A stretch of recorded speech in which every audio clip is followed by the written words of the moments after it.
तो विश्व के भूगोल मानचित्रण के अंतर्गत अब हम चर्चित स्थलों को बहुत जूम करके देखने वाले हैं, उनके मानचित्रण को।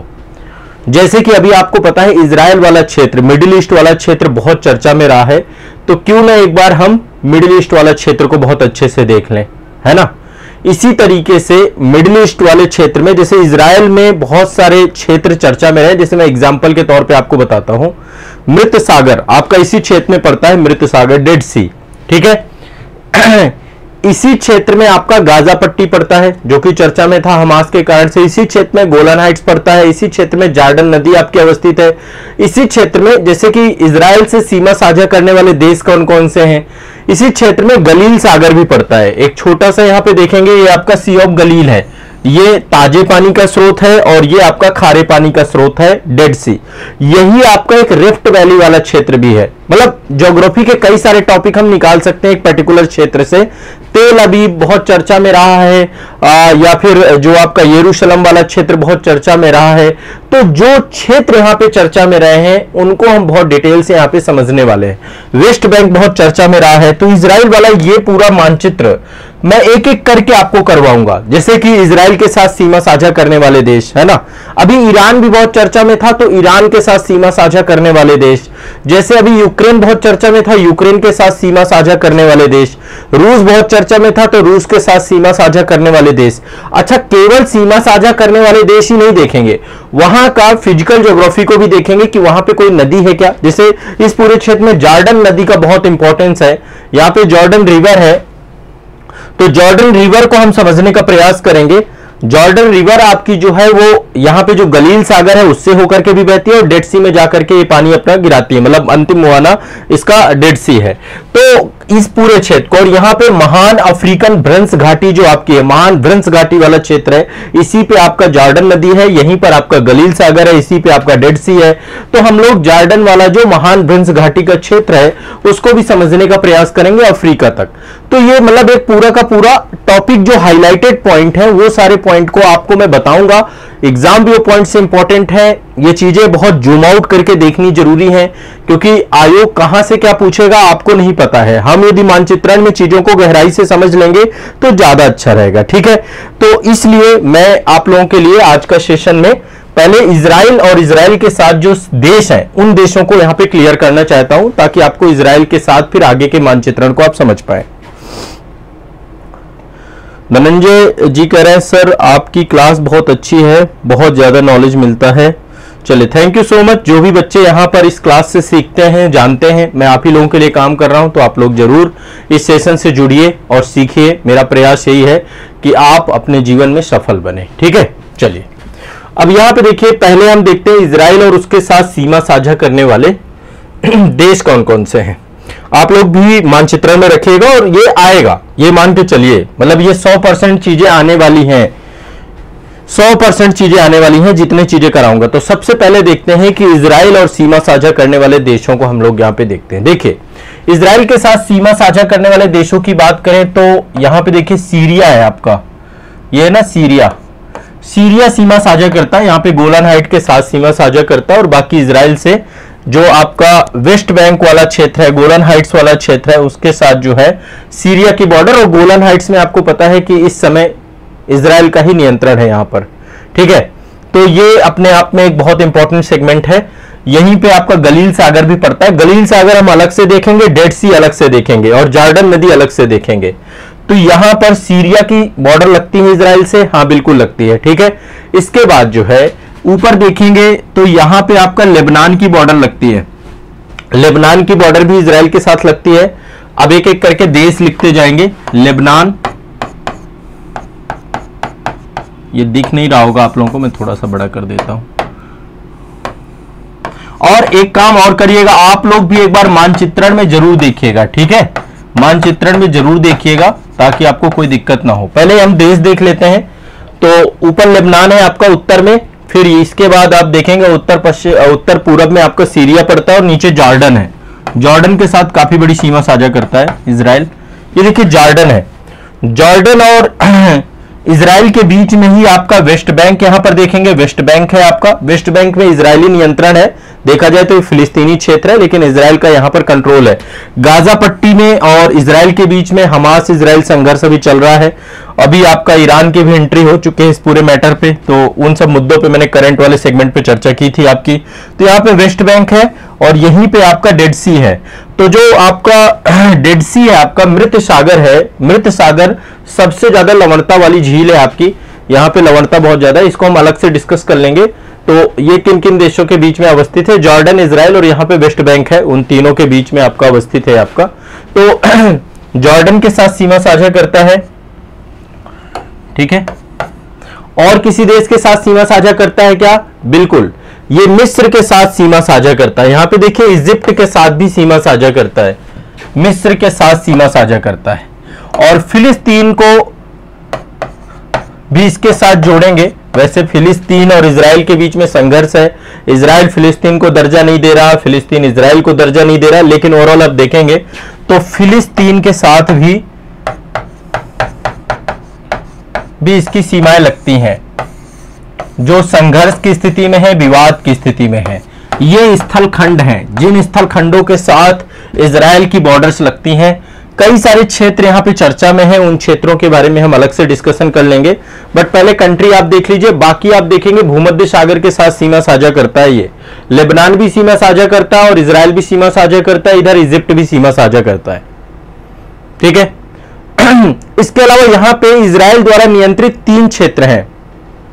एक तो यहाँ पे वेस्ट बैंक है, इजराइल द्वारा नियंत्रित वेस्ट बैंक है। यहां पे देखें गाजा पट्टी है, और ये यरूशलेम है। यरूशलेम को राजधानी भी घोषित किया जा चुका है इजराइल की, अमेरिका के द्वारा भी उसको मान्यता दी गई है। तो पूर्वी यरूशलेम वाला क्षेत्र आपका जो ये पूरा का पूरा है, यरूशलेम ये वाला रीजन, ये आपके सारे इजराइल के नियंत्रण में ही है। वेस्ट बैंक रीजन फिलिस्तीन और गाजा पट्टी फिलिस्तीन, हमास का भी यहां पर कंट्रोल है। बाकी फिलिस्तीन की गवर्नमेंट भी है जो यहां पे इस देश को चलाती है पूरी तरीके से। तो ये आपको ध्यान में रखना है। ज्यादातर आबादी जो रहती है, ये जो पश्चिमी संकीर्ण पट्टी है, यहां पर ज्यादा आबादी रहती है। हाइफा क्षेत्र है आपका, तेल अबीब क्षेत्र है, तेल अबीब भी राजधानी है। तेल अबीब ही ऑफिशियल देखें तो यही राजधानी है, अभी जेरूशलेम को राजधानी घोषित किया है, बट तेल अबीब, तो ये पश्चिमी संकीर्ण पट्टी पर ज्यादातर आबादी यहां की रहती है, ठीक है। ज्यादातर आबादी यहीं पर रहती है, ठीक है। क्लियर, स्पष्ट है।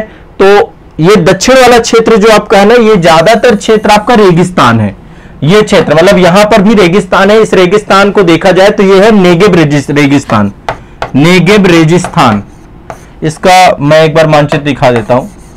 यहां पे दक्षिण वाले क्षेत्र में नेगेब रेगिस्तान है, नेगेब रेगिस्तान है। तो ये भी पूछ सकता है यदि आपको नेगेब डेजर्ट कहां है। इजराइल का जो साउथ इजराइल है, यहां पर आप देखेंगे तो यहां पर ये है द नेगेब, ये आपका मरुस्थल है यहां पे इजराइल में, ठीक है। और उत्तर में जो गलील वाला क्षेत्र है, गलील सागर का क्षेत्र है, ये वाला क्षेत्र आपका, ये इसके आसपास का क्षेत्र जो है उपजाऊ क्षेत्र है, उपजाऊ क्षेत्र। यहां पे एग्रीकल्चर होती है ना। नॉर्थ वाले क्षेत्र में एग्रीकल्चर खूब होती है। गलील का क्षेत्र जो आपका है उपजाऊ कृषि वाला क्षेत्र माना जाता है। तो इजराइल लगातार मतलब एक लंबे समय अवधि से आपको पता है कि संघर्षरत रहा है, और पिछले समय से लगातार इसकी सीमाओं में परिवर्तन होता रहा है। कई सारे डिप्लोमेटिक जो है समझौते हुए हैं, राजनीतिक समझौते हुए हैं, उन सब के कारण से इजराइल की बॉर्डर्स का निर्माण हुआ। भी कई सारी बॉर्डर्स विवादित हैं, कई सारी कंट्री इजराइल को दर्जा दे रही, कोई कंट्री इजराइल को मान्यता नहीं दे रहा। ये चल रहा है इस क्षेत्र में। अभी अब्राहम एकॉर्ड भी हुआ था आपका, मैंने पढ़ाया था कि यूएई ने मान्यता प्रदान की इसको अब्राहम एकॉर्ड के तहत। तो ये आपको ध्यान में रखना है, ठीक है। सीमा साझा करने वाले देशों की लिस्ट मैंने आपको बता दी है, और एक बार मानचित्रण में जरूर देखिएगा। एक बार फिर से मैं आपको यहां पे बता देता हूं कौन कौन से देशों के साथ सीमा साझा कर रहा है ये। हाँ, ऊपर उत्तर में लेबनान है, इधर सीरिया है, नीचे जॉर्डन है और फिर मिस्र है, ठीक है, मिस्र है। यहां पे अकाबा की खाड़ी है, ये आप देखेंगे लाल सागर का ही विस्तार है। अकाबा की खाड़ी, अकाबा की खाड़ी दक्षिण में, मैं लाल सागर वाली क्लास में मैंने आपको ये बताया था रेड सी वाले क्षेत्र में। तो अकाबा की खाड़ी जो है दक्षिण में पड़ती है इसके, ये है, गल्फ ऑफ अकाबा, ये गल्फ ऑफ अकाबा है ना, नीचे यहां पे पड़ती है आपके। एक बार मानचित्र को थोड़ा सा जूम करके देखिएगा। दुर्गेश कुमार मिश्रा जी, आजाद एकेडमी लर्निंग ऐप पे चले जाइए, वहां पर आपको बैच मिल जाएगा। आपको बीपीएससी जो भी आपको ज्वाइन करना है, बीपीएससी का बैच मिल जाएगा, आईएएस का बैच मिल जाएगा, यूपीपीएससी का, आपको अपनी कैटेगरी चूज करनी है। बहुत न्यूनतम शुल्क है और बहुत अच्छा कंटेंट आपको वहां पे मिलेगा। Azad academy learning app Google play store पे मिलेगा, उसे जाके डाउनलोड करिए और वहां से ज्वाइन कर लीजिए, ठीक है। और कोई भी समस्या आती है तो संस्थान को कॉन्टेक्ट कर सकते हैं 9115269789 पे, इस पे कॉल कर लीजिए सीधा, तो आपको सारी जानकारी मिल जाएगी। 9115269789 पे, इस पे कॉन्टेक्ट कर लीजिएगा, ठीक है। ये नंबर है आप लोगों के लिए, आप इस पे कॉल करके कोई भी जानकारी चाहते हैं संस्थान से जुड़ी हुई तो आप इस पे ले लेंगे, बैच से जुड़ी हुई, ऐप से जुड़ी हुई, ऑनलाइन बैच से जुड़ी हुई, ठीक है। तो लेबनान हो गया क्लियर आपका। यहाँ पे गोलन हाइट्स है आपका, तो ये भी आपका इजरायली ऑक्युपाइड एरिया है, इसको बारे में भी क्वेश्चन एक बार यूपीएससी में पूछा जा चुका है। तो गोलन हाइट्स भी आपका मिडिल ईस्ट वाले रीजन पे है। अभी मैं अलग से सब कुछ लूंगा आपका, जैसे गाजा पट्टी है ना, गाजा स्ट्रिप को लेकर के भी क्वेश्चन आता है आपका, तो गाजा स्ट्रिप को भी हम अलग से देखेंगे, अलग से डिस्कस करेंगे। हाँ, अब गाजा पट्टी पे आते हैं, थोड़ा सा गाजा पट्टी को समझने का प्रयास करते हैं। मैं यहाँ पे गाजा पट्टी का मैप यहाँ पे ऐड कर लेता हूं। एक मिनट रुकिएगा, गाजा पट्टी का मैप ऐड कर लेता हूं अलग से। तो गाजा पट्टी से भी आपका ज्योग्राफी पूछेगा। हाँ, ये वाला मानचित्र देख रहे हैं, भूमध्य सागर से लगा हुआ आपकी ये पतली संकीर्ण पट्टी है, गाजा पट्टी बोलते हैं इसको। और गाजा पट्टी तीन तरफ से स्थलों से घिरा हुआ है। यदि मैं जूम आउट करके दिखाऊं तो ये आपका एरिया है। खूब आप लोगों ने मानचित्र को इसको अच्छे तरीके से देखा होगा, बट काफी चर्चा में रहा है, तो हो सकता है इससे भी क्वेश्चन आ जाए, तो आप कंफ्यूज ना हो इसलिए मैं क्लियर कर रहा हूं आप लोगों को। तीन तरफ से स्थल से घिरा हुआ है, दो तरफ से इजराइल से घिरा है, एक तरफ से मिस्र से बॉर्डर लगती है। तो गाजा पट्टी की जो बॉर्डर है ना, मिस्र से भी लगती है और दो तरफ से इजराइल से लगती है, इजराइल से लगती है। एक ये आपका और एक उत्तर में यहां पे आप देखेंगे, ये भी यहां पे भी इजराइल से सीमा साझा है। और बाकी जो ये आपका भूमध्य सागर है, भूमध्य सागर का जो वाटर बॉडी है, इसमें भी इजराइल का ही कंट्रोल है। तो देखा जाए तो तीन तरफ से इजराइल इसको कंट्रोल कर रहा है। और नीचे आपका दक्षिण में जो इसकी बॉर्डर है वो लग रही है आपकी किससे, मिस्र के साथ सीमा साझा कर रहा है, ठीक है। तो इसके बारे में एक दो चीजें, मतलब ओवरऑल देखा जाए तो कंप्लीटली ये आपका पूरा का पूरा क्षेत्र जो है घिरा हुआ है। यहां पर गाजा की स्थिति को कई सारे जो शिक्षाविद हैं, जो बहुत सारे थिंक टैंक हैं, इसको ओपन एयर प्रिजन का नाम देते हैं। क्या बोलते हैं? Open air prison. यदि ये शब्द भी पूछा जाए ना तो गाजा पट्टी के लिए प्रयोग किया जाता है, ओपन एयर प्रिजन। जेल की तरह बना रखा है इसे, पूरी तरीके से ये इजराइल के कंट्रोल में है, ठीक है।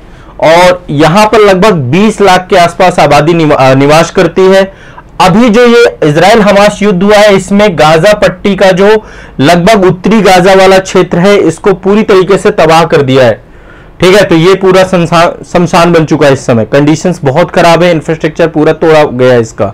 यहाँ दक्षिणी गाजा वाले क्षेत्र में भी मतलब है कितना, बहुत पतला सा क्षेत्र है ये, ठीक है, बहुत बड़ा क्षेत्र नहीं है। तो इसमें 3 सीमाएं हैं, इसकी 3 सीमाएं हैं। मैं एक बार बता देता हूं, इजराइल के साथ 2 सीमाएं हैं आपकी। पहला यहां पे रफा बॉर्डर्स, रफा क्रॉसिंग का नाम आपने सुना होगा, रफा क्रॉसिंग, ये इजराइल के साथ है। अभी देख रहे थे यूनाइटेड नेशन जो भी मदद भेज रहा था वो रफा क्रॉसिंग के माध्यम से ही भेज रहा था गाजा पट्टी में, ठीक है। यहां पर रफा क्रॉसिंग के माध्यम से ही मानवीय सहायता भेजी जा रही थी। दूसरा जो क्रॉसिंग है वो भी इजराइल के साथ सीमा साझा करता है, इसका नाम है आपका करीम अबू सलेम क्रॉसिंग। यहां पे देखिए ये वाला क्षेत्र, ये भी इजराइल के साथ जुड़ता है, इसका नाम है करीम अबू सलेम क्रॉसिंग, करीम अबू सलेम क्रॉसिंग। ये भी बॉर्डर्स है, ठीक है। और ये इजिप्ट के साथ और इजराइल के साथ, दोनों के साथ जुड़ाव है इसका। और यहां पे देखेंगे तो ऊपर यहां पे एक बॉर्डर आपकी है, ये वाली बॉर्डर, ये आपकी इजराइल के साथ सीमा, इसका नाम है इरेज क्रॉसिंग। इरेज क्रॉसिंग, ये 3 क्रॉसिंग है जिन क्रॉसिंग के माध्यम से, स्थल के माध्यम से जा सकते हैं, लेकिन ओवरऑल यहां के लोगों को कहीं भी जाना आना सब कुछ इजराइल के कंट्रोल में है, पूरी तरीके से नियंत्रित है। ठीक है, 3 कार्यात्मक सीमा क्रॉसिंग है। करीम अबू सलेम क्रॉसिंग इजराइल द्वारा नियंत्रित है, ये भी आपकी। ठीक है, इरेज क्रॉसिंग ये भी इजराइल द्वारा नियंत्रित है। करीम ये वाली, इसमें भी इजराइल का नियंत्रण है आपका, इजराइल। इरेज और करीम ये दोनों में इजराइल का नियंत्रण है। रफा क्रॉसिंग में मिस्र का नियंत्रण है। यहां पे आपने देखा था बहुत सारे शरणार्थी शिविर वगैरह बने हुए थे आपके, तो काफी चर्चा में रही है ये पूरी की पूरी क्रॉसिंग आपकी। अपने मानचित्र में जरूर देखिएगा आप लोग, वहां पे यदि नहीं दिखता तो मैं यहां पे आपको दिखाई रहा हूं। जो चीज नहीं दिखती एक बार गूगल करके भी देख सकते हैं आप लोग। तो जब कभी भी आपस में विद्रोह की स्थिति होती है तो क्रॉसिंग सील कर दी जाती है। वैसे भी क्रॉसिंग ऑलरेडी सील रहती है और यहां पे पूरी तरीके से इजराइल कंट्रोल रखता है। तो गाजा 3 तरफ से स्थलों से घिरा हुआ है, एक तरफ से मिस्र, 2 तरफ से इजराइल, और पश्चिम दिशा में भूमध्य सागर। भूमध्य सागर पे पूरा कंट्रोल आपका किसका रहता है? इजराइल का रहता है। ओपन एयर प्रिजन के तौर पे इसको है ना, यहाँ पे एक आतंकवादी संगठन हमास जो है यहाँ पे एक्टिव है, कार्य कर रहा है, और उसके द्वारा हमेशा इजराइल को खत्म करना, उसका खात्मा करना इजराइल का, यही उसका टारगेट है। तो इस डायरेक्शन पे लगातार हमास काम करता है यहाँ पे। ठीक है, 3 कार्यात्मक सीमा क्रॉसिंग्स है। करीम अबू सलेम इजराइल द्वारा नियंत्रित है, इरेज क्रॉसिंग इजराइल द्वारा नियंत्रित है, और मिस्र द्वारा नियंत्रित है राफा क्रॉसिंग। ठीक है, तो एक तो आपको यह ध्यान रखना है गाजा पट्टी के बारे में। ठीक है, भूमध्य सागरीय बेसिन के तौर पे है आपका पूरा का पूरा क्षेत्र। भूमध्य सागर बेसिन के तौर पे पूरा का पूरा क्षेत्र आपका स्टैब्लिश है।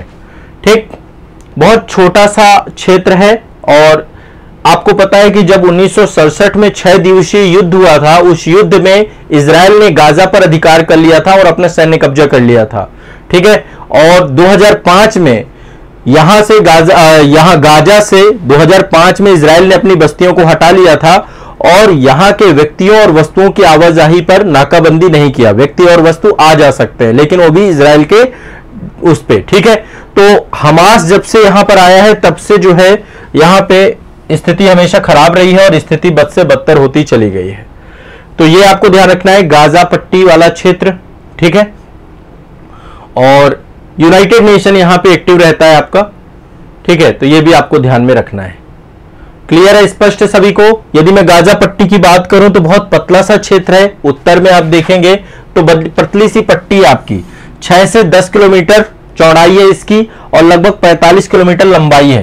तो आप समझ सकते हैं, और 20 लाख लोग इतनी पट्टी पे रहते हैं। 6 से 10 किलोमीटर की लंबाई है और लगभग 45 किलोमीटर की इसकी, वो माफ करिएगा, 6 से 10 किलोमीटर की चौड़ाई है और 45 किलोमीटर इसकी लंबाई है गाजा पट्टी की।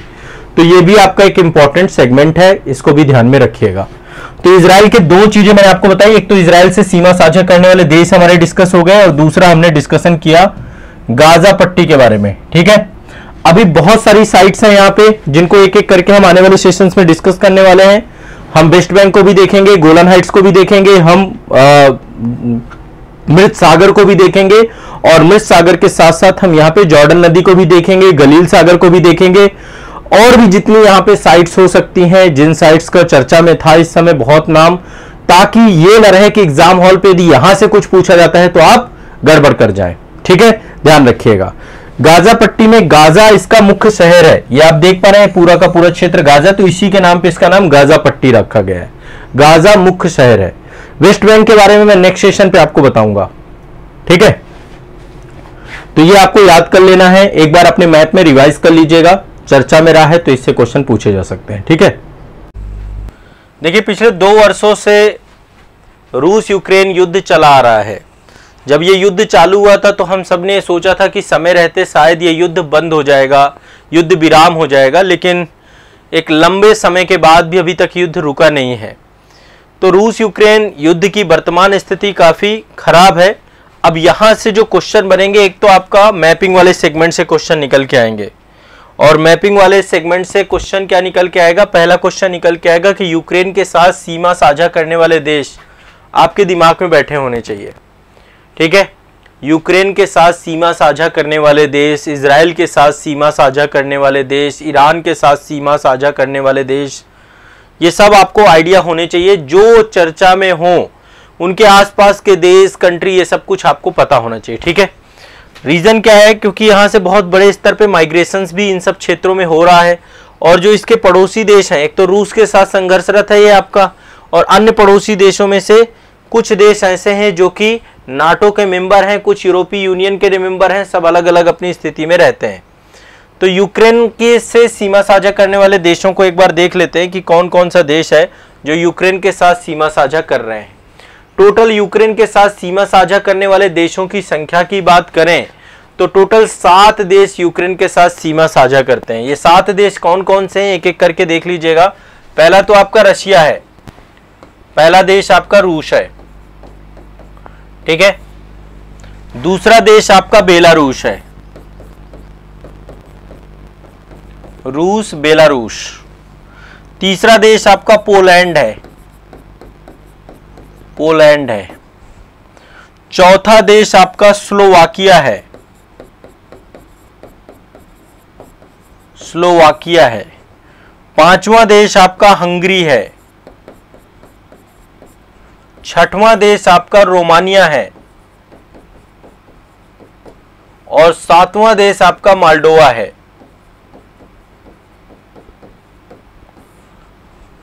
आप देखेंगे रोमानिया और यूक्रेन के बीच में माल्डोवा एक लैंडलॉक स्टेट है आपका, ठीक है, स्थल रुद्ध है। 7 के 7 देश आपको पता होना चाहिए। इजराइल के साथ मैंने आपको पढ़ाया था, लेबनान, सीरिया, जॉर्डन, मिस्र, सब आपको पता होने चाहिए।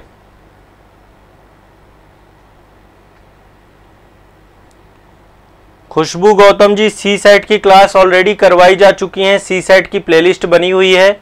आज़ाद आईएएस एकेडमी के यूट्यूब चैनल पे जाइए, वहाँ पे सी सेट की प्लेलिस्ट है, उसमें आपको कंप्रीहेंशन की भी प्लेलिस्ट आपको मिल जाएगी।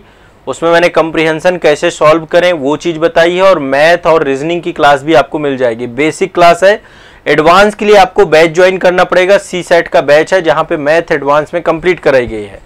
ये आप लोग एक चीज़ ध्यान रखिएगा, सी सेट को प्राथमिकता जरूर दीजिएगा। सी सेट ही है जो आपको सेलेक्ट कराएगा एग्जाम पे, ठीक है।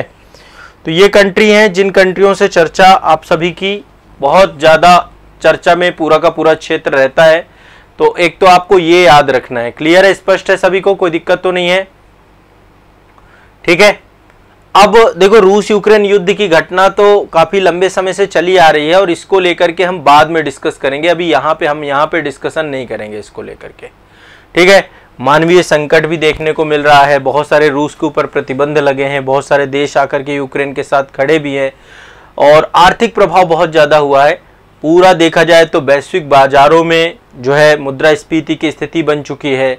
यूक्रेन को बहुत नुकसान हुआ है, यूक्रेन की स्थिति बहुत खराब हो चुकी है। खाद्य सुरक्षा का मुद्दा है, रूस को भी नुकसान हुआ है, काफ़ी सारे प्रतिबंध लग चुके हैं उस देश में। लेकिन अब चल रहा है तो चल रहा है, नाटो लगातार मजबूत हो रहा है, और देखा जाए इस पूरे युद्ध से वैश्विक विश्वास में भी कमी हो रही है। हर देश ये समझ के चल रहा है कि कभी भी युद्ध की स्थिति बन सकती है, और जब भी युद्ध की स्थिति बनेगी लंबा खिंच जाएगा। कुछ लोग तृतीय विश्व युद्ध की बात करते हैं। संयुक्त राष्ट्र संघ पूरी तरीके से विफल हो चुका है। यूनाइटेड नेशन अभी इस समय देखा जाए तो पूरी तरीके से असफल है, ठीक है। और कई सारे जो है अंतर्राष्ट्रीय परिदृश्य पे चीज़ें बदल रही हैं, तो बहुत सारी चीज़ें हैं जो हो रही हैं, और इसका भविष्य क्या होगा पता नहीं, इसका अंत नहीं दिख रहा, ठीक है। ना तो दोनों बातचीत करने के लिए तैयार हैं, दोनों के बीच में गतिरोध समाप्त होने का अंत नहीं दिख रहा है। दोनों की जो कमेंट आ रहे हैं दोनों के लीडर्स का, सबके विरोधाभासी कमेंट है। तो इसको हम लोग बाद में डिस्कस करेंगे, अलग से एक बार चर्चा कर लेंगे, ठीक है। अब देखो यहाँ पे आसपास जितनी भी वाटर बॉडीज है ना, इन पे डिस्कशन हमारा हो चुका है। पहले ही मैंने काला सागर के साथ सीमा साझा करने वाले देश बता दिए, कैस्पियन सागर के साथ सीमा साझा करने वाले देश बता दिए, भूमध्य सागर के साथ सीमा साझा करने वाले देश बता दिए, लाल सागर के साथ सीमा साझा करने वाले देश बता दिए है ना, फारस की खाड़ी के साथ सीमा साझा करने वाले देश बता दिए, एड्रियाटिक सागर के बारे में भी हमारी चर्चा हुई है, बाल्टिक सागर के बारे में चर्चा हुई। तो काफ़ी सागर्स के बारे में चर्चा हो गई है। जो वाटर बॉडीज कुछ बची हैं वो भी हम डिस्कस कर लेंगे। देखिए ये जो पूरा का पूरा क्षेत्र है ना, ये आपका जो है यहां पर सबसे ज्यादा बुरी स्थिति है और इसको हम डोनबास रीजन बोलते हैं। ये है डोनबास रीजन, ठीक है। यहाँ पे लुहांस्क है और डोनेटस्क है, ये दोनों क्षेत्रों पे जो है कब्जा कर चुका है रूस। रूस ने इनको ऑफिशियली अपना स्टेट भी घोषित कर दिया है। यहाँ पे अलगाववादी ग्रुप्स भी बहुत सारे काम कर रहे हैं। तो ये आपका डोनबास रीजन सबसे ज्यादा आसान तरह है। यदि पूछता है कि डोनबास क्षेत्र कहाँ पे है तो आप यूक्रेन पे बताइएगा, ठीक है। डोनेटस्क और लुहांस्क क्षेत्र के बारे में भी चर्चा कर लीजिएगा। ये क्रीमिया वाला क्षेत्र है, रूस के कब्जे में है वर्तमान में। यहाँ पे देखो ओडेशा है आपका, खार्किव है ना, ये कीव राजधानी है इसकी, ठीक है। और निप्रो एक शहर ये है आपका, निप्रो, मारियोपोल, इसके बारे में भी चर्चा रहती है। तो कुछ प्रमुख शहर जो इसके इंपॉर्टेंट है, चर्नोविल के बारे में आप लोग देखते हैं, चर्नोविल चर्चा में रहता है। तो कई सारे शहरों के बारे में चर्चा मिलती है, ओडिशा के बारे में चर्चा मिलती है। तो ये जितने भी शहर हैं, यदि इनसे भी कुछ क्वेश्चन आते हैं तो आप लोग को ध्यान रखना है, उन क्वेश्चंस पे नजर रखनी है आपको, ठीक है। थोड़ा सा सातिर रहना है ताकि आपको चीजें गड़बड़ ना हो पाए।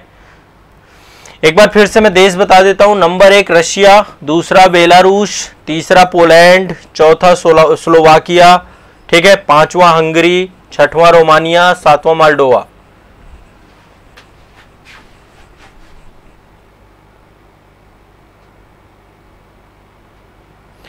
सब बता चुका हूं। देखिए जगदम्बा प्रसाद जी, आप लोग जाइए बैच या इसी यूट्यूब चैनल पे वीडियोस पड़े हुए हैं, काला सागर के भी पड़े हैं, कैस्पियन सागर, वर्ल्ड ज्योग्राफी मैपिंग करके एक प्लेलिस्ट बनी हुई है, उसमें बहुत सारे वीडियोस पड़े हैं। अब एक बार आपका भी काम है कि आप भी जाके देखें, है ना। मैं एक बार, 2 बार, 3 बार, 4 बार, कई बार बता चुका हूं। आपकी जिम्मेदारी है कि आप भी जाकर के देखिए चीजों को, ठीक है।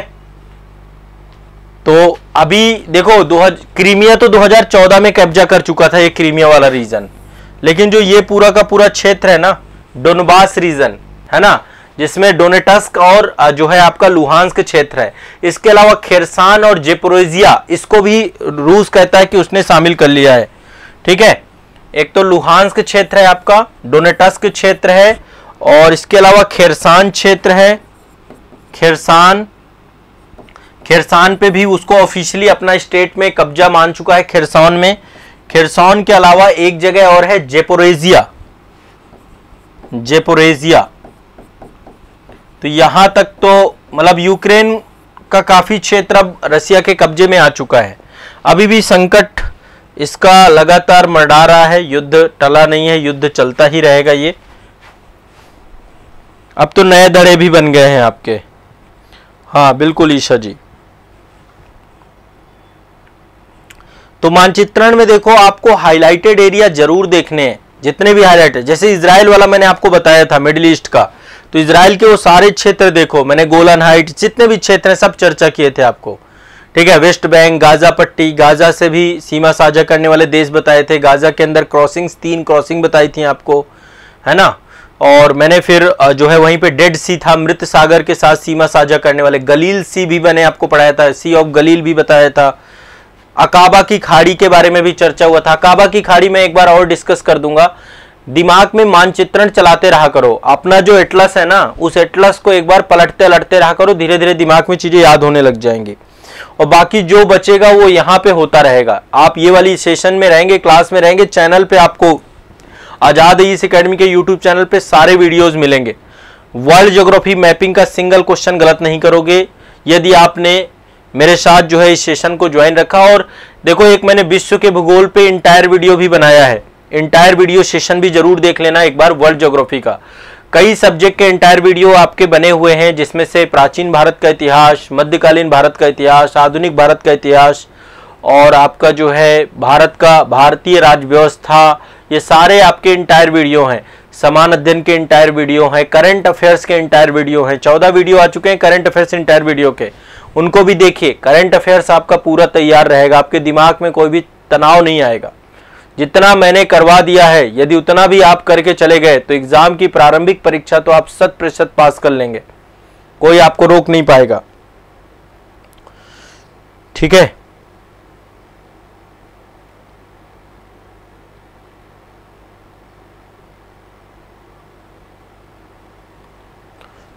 चलिए,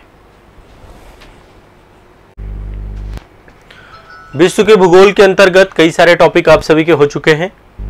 मानचित्रण की क्लास लगातार चलती रहेगी, मानचित्रण आपको करवाता रहूंगा। मानचित्रण से प्रश्न आते हैं आप सभी के। एक नया टॉपिक ले रहे हैं आज हम। एक देश है ईरान, काफी चर्चा में रहा इस समय, और इजराइल और ईरान के बीच में आपको पता है इस समय संघर्ष की स्थिति बन गई। पहले इजराइल ने हमला किया सीरिया दमिश्क में, फिर ईरान ने हमला किया और इजराइल ने प्रत्युत्तर दिया। अच्छा, एक जानकारी और आप सभी को दे दूं कि अभी इजराइल और हमास के बीच में युद्ध रुकने की संभावनाएं दिख रही हैं, क्योंकि हमास ने सीज फायर को लेकर के बात कही है। अब देखिए इजराइल का क्या रुख रहता है वो तो समय रहते आपको पता चल जाएगा, लेकिन एक नया धड़ा बन चुका है इजराइल वर्सेस ईरान का। तो कहीं ना कहीं पे स्थिति आपकी जो है इस क्षेत्र में काफी ज्यादा चर्चा में रही है। तो आज के सेशन में मैं आपको ईरान और ईरान से सीमा साझा करने वाले देशों के बारे में डिस्कस करूंगा।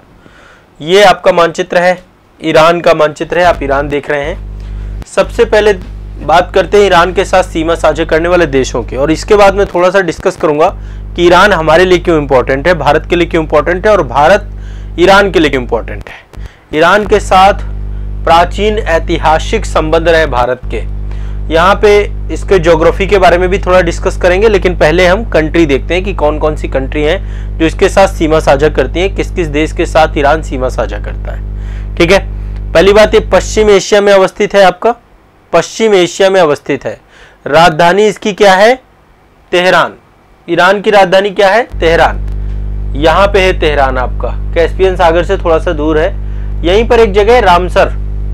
रामसर स्थल एक कन्वेंशन हुआ था 1971 में, 2 फरवरी 1971 में, और आर्द्र भूमियों के संरक्षण को लेकर के ये कैस्पियन सागर के तट के पास ही रामसर एक स्थल है। तो रामसर में ही आपका एक कन्वेंशन हुआ था, बहुत प्रचलित कन्वेंशन है आपका। इसको फारस और पर्सिया के नाम से भी जाना जाता है। 1935 तक इसका नाम फारस था, पर्सिया था, तभी आप देखते हैं ना इसको फारस की खाड़ी बोलते हैं। तो 1935 तक इसका नाम फारस भी था, फारस या पर्सिया, है ना, पर्सिया बोलते हैं। भाषा भी एक पर्सिया फारसी भाषा है, आप लोग जानते हैं। ठीक है, अब एक बार थोड़ा सा इसके साथ सीमा साझा करने वाले देशों को देख लेते हैं। देखिए मानचित्र से स्पष्टता आपको दिखेंगे, ये वाला मानचित्र ले लेते हैं। ये ईरान है। सबसे पहले बात करते हैं ईरान के पूरब में। पूरब ये वाला हिस्सा है आपका। कई सारी वाटर बॉडीज भी इसके साथ लगती हैं, वाटर बॉडीज भी सीमा साझा करती हैं। ये पूरब है, ये पश्चिम है, ऊपर उत्तर है, नीचे दक्षिण है। यहाँ पे देखिए कैस्पियन सागर है, कैस्पियन सागर इसके साथ सीमा साझा करता है। नीचे देखिए यहाँ पे फारस की खाड़ी है और यहीं पे ओमान की खाड़ी है। 2 खाड़ियां हैं आपकी, फारस की खाड़ी और ओमान की खाड़ी। ऊपर कैस्पियन सागर है। तो जब मैंने कैस्पियन सागर बताया था तब मैंने आपको बताया था कि ईरान के साथ सीमा साझा करता है।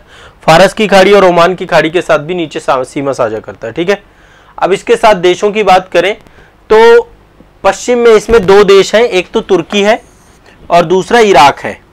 इराक और तुर्की के साथ सीमा साझा करता है पश्चिम में।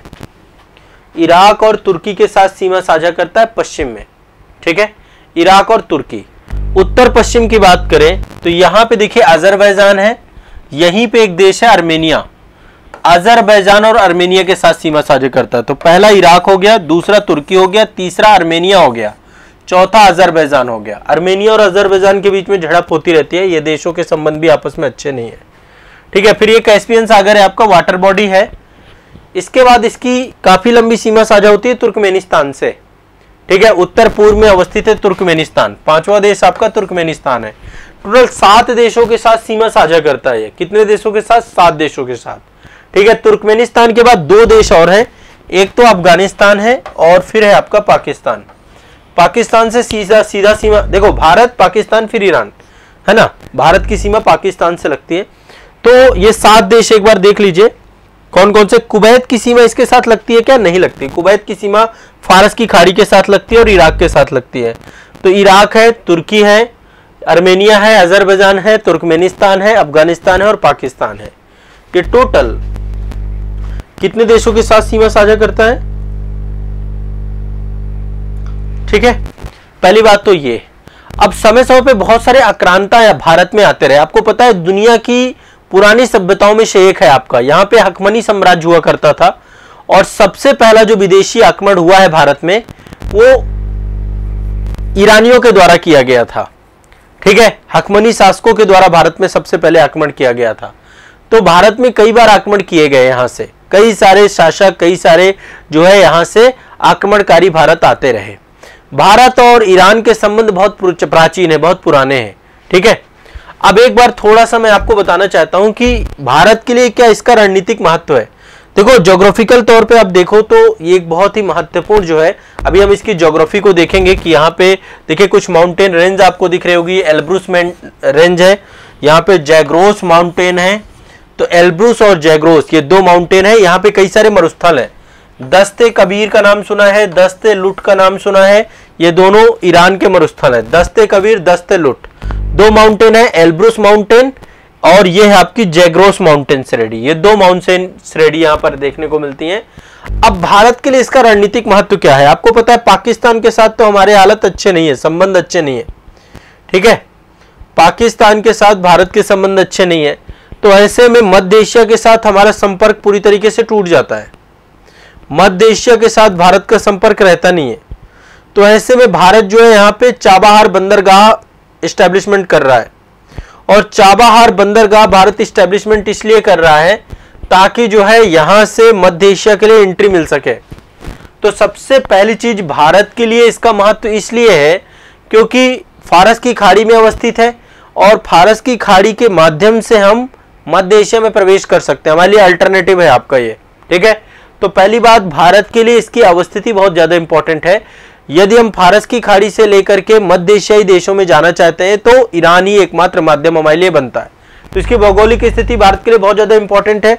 दूसरी इंपॉर्टेंट है क्योंकि इसके माध्यम से हमें प्राकृतिक संसाधन बहुत सारे प्राप्त होते हैं। विश्व के कच्चे तेल और प्राकृतिक गैस के बड़े भंडारों में से एक है ईरान, और यहां से बड़ी मात्रा में भारत को पेट्रोलियम उत्पादों की, कच्चे मालों की जो है उपलब्धता पर्याप्त मात्रा में दी जाती है। तो ऊर्जा संसाधन की उपलब्धता के लिए भी इसका सबसे ज्यादा इंपॉर्टेंस है, ठीक है। ये भी आपको ध्यान में रखना है। तो एक वैकल्पिक मार्ग भारत को उपलब्ध कराता है चाबहार बंदरगाह के माध्यम से, और दूसरा जो है ये जो है यहां से हमें पेट्रोलियम उत्पाद भी प्राप्त होते हैं। ये सबसे ज्यादा इंपॉर्टेंट है हमारे लिए। अच्छा, ईरान के लिए भारत क्यों इंपॉर्टेंट है? ईरान के लिए भारत इसलिए इंपॉर्टेंट है क्योंकि भारत विश्व की सबसे बड़ी वाला आबादी वाला देश है। तो सबसे पहली बात, ईरान के पास एक बहुत बड़ी मार्केट मिल सकती है, ठीक है। जनसांख्यिकी लाभांश भारत के पास बहुत ज्यादा है, तो ईरान के लिए तेल का बड़ा बाजार है भारत, ठीक है। तेल बेच सकने में उसके लिए सबसे इंपॉर्टेंट चीज है। लागत भी कम लगती है क्योंकि अवस्थिति बहुत नजदीक है दोनों को लेकर के, और भारत एक विश्व की बड़ी अर्थव्यवस्था है। तो ऐसे में जो है ईरान के आर्थिक संबंधों की पूर्ति के लिए भारत की सबसे ज्यादा इंपॉर्टेंस है। वर्तमान में आपको पता है ईरान की अर्थव्यवस्था इतने सारे प्रतिबंधों से गुजर रही है कि उसमें भारत ही उसके लिए एक बहुत बड़ा सहयोगी देश के तौर पे है। तो दोनों एक दूसरे के साथ जुड़े हुए व्यापारिक संबंधों को लेकर के। अब इससे जो क्वेश्चन आपसे पूछे जा सकते हैं, एक तो आपके सीमावर्ती देश कौन कौन से हैं, ये देश अपने दिमाग में बैठा के रखिएगा, रट लीजिए आप ये सारे के सारे। पहला इराक है, दूसरा तुर्की है, तीसरा आर्मेनिया है, अजरबैजान है, तुर्कमेनिस्तान है, और अफगानिस्तान है, और पाकिस्तान है। 7 देश हैं। वाटर बॉडीज भी मैंने आपको बता दी, ठीक है। अब आपको पता है इसके बारे में एक जो है ये भी जानकारी कि ईरान जो है परमाणु बम बना रहा था, और परमाणु बम बनाने को लेकर के अमेरिका के द्वारा कई सारे प्रतिबंध 2019 के बाद लगाए गए हैं। तो ईरान का जो एक्सपोर्ट इंपोर्ट है, आयात वगैरह बंद हो चुका है विश्व में। तो ऐसे में भारत ही इसके लिए एक जो है संकट मोचन बन के निकला है, ठीक है। तो ईरान के चीन के साथ भी मैत्रीपूर्ण संबंध है, भारत के साथ भी मैत्रीपूर्ण संबंध है, और भारत को चाहिए कि यहां से अच्छे संबंधों के माध्यम से मध्य एशिया तक अपनी पहुंच सुनिश्चित की जा सके, एक अल्टरनेटिव बनाया जा सके। अच्छा, इसके लिए सबसे बड़ी समस्या क्या है ईरान के लिए? चूंकि भारत इजराइल का भी बहुत अच्छा दोस्त है, तो कहीं ना कहीं पे एक चुनौती ये इसके लिए निकल के आती है। इसको लगता है कि इजराइल को क्यों मान्यता भारत ने दे रखी है, इजराइल के साथ इतने अच्छे संबंध क्यों बना रखे हैं। लेकिन ये भारत का द्विपक्षीय मामला है, हम अपनी अंतर्राष्ट्रीय कूटनीति को अपने अकॉर्डिंग लेकर के चलते हैं, ठीक है। तो ये भी आपको दिमाग में बैठा के रखना है। क्लियर है, स्पष्ट है सभी को? ईरान आपका ये कुछ महत्वपूर्ण पॉइंट हो सकते हैं जिनको आपको अंतर्राष्ट्रीय संबंध परिदृश्य में समझना है। अभी देखो, युद्ध जैसे हालात ना बने तो अच्छा है पूरे विश्व परिदृश्य के लिए, लेकिन अब जिस तरीके का तनाव का माहौल बना हुआ है पूरे पश्चिम एशिया में, उसमें ईरान की बहुत बड़ी भूमिका है। ये तनाव को कम करने या ज्यादा करने की, इजराइल एक छोटा सा देश जरूर है, लेकिन आज के टाइम पे अत्याधुनिक है, और ऐसे में इजराइल के साथ युद्ध करना ईरान के लिए और भी घातक हो सकता है, क्योंकि इसमें पश्चिम के देश आके खड़े हो जाएंगे। अमेरिका तो इसी मौके का इंतजार कर रहा है। अभी वहां पे चुनाव है अमेरिका में, चुनाव के बाद आपको पता है इसी साल 2000 नवंबर महीने के पहले सप्ताह में चुनाव होते हैं वहां पे, ठीक है। तो अब मतलब चुनाव का माहौल बन चुका है अमेरिका में। तो जब आपको पता है वो आए थे, क्या नाम है, डोनाल्ड ट्रंप यदि दोबारा आ गया ना, तो फिर ईरान वगैरह में फिर प्रतिबंध बहुत व्यापक हो जाएंगे। तो ऐसे में संबंध में ये कहीं ना कहीं पे टूल्स बन जाएगा फिर, ठीक है।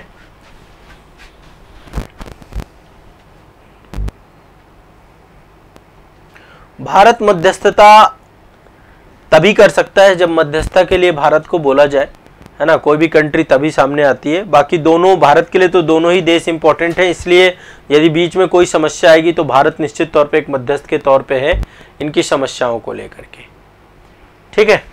चलिए, तो ये कुछ जानकारी थी आपको ईरान को लेकर के।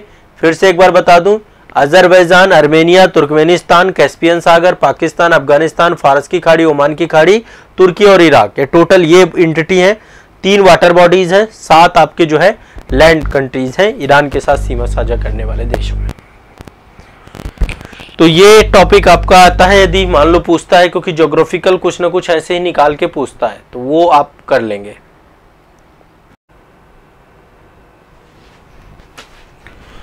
तो विश्व के भूगोल मानचित्रण के अंतर्गत अभी तक हमने कई सारे टॉपिक देखे हैं, और जैसा कि मैंने आपको बताया कि मानचित्रण की क्लास मैं आप लोगों को लगातार करवाता रहूँगा। मेरा उद्देश्य ये है कि मानचित्रण में आपकी पकड़ बहुत अच्छी हो, और वर्ल्ड मैपिंग से जो भी क्वेश्चन बन सकते हो वो सब आप कर पाएँ एग्ज़ाम हॉल में।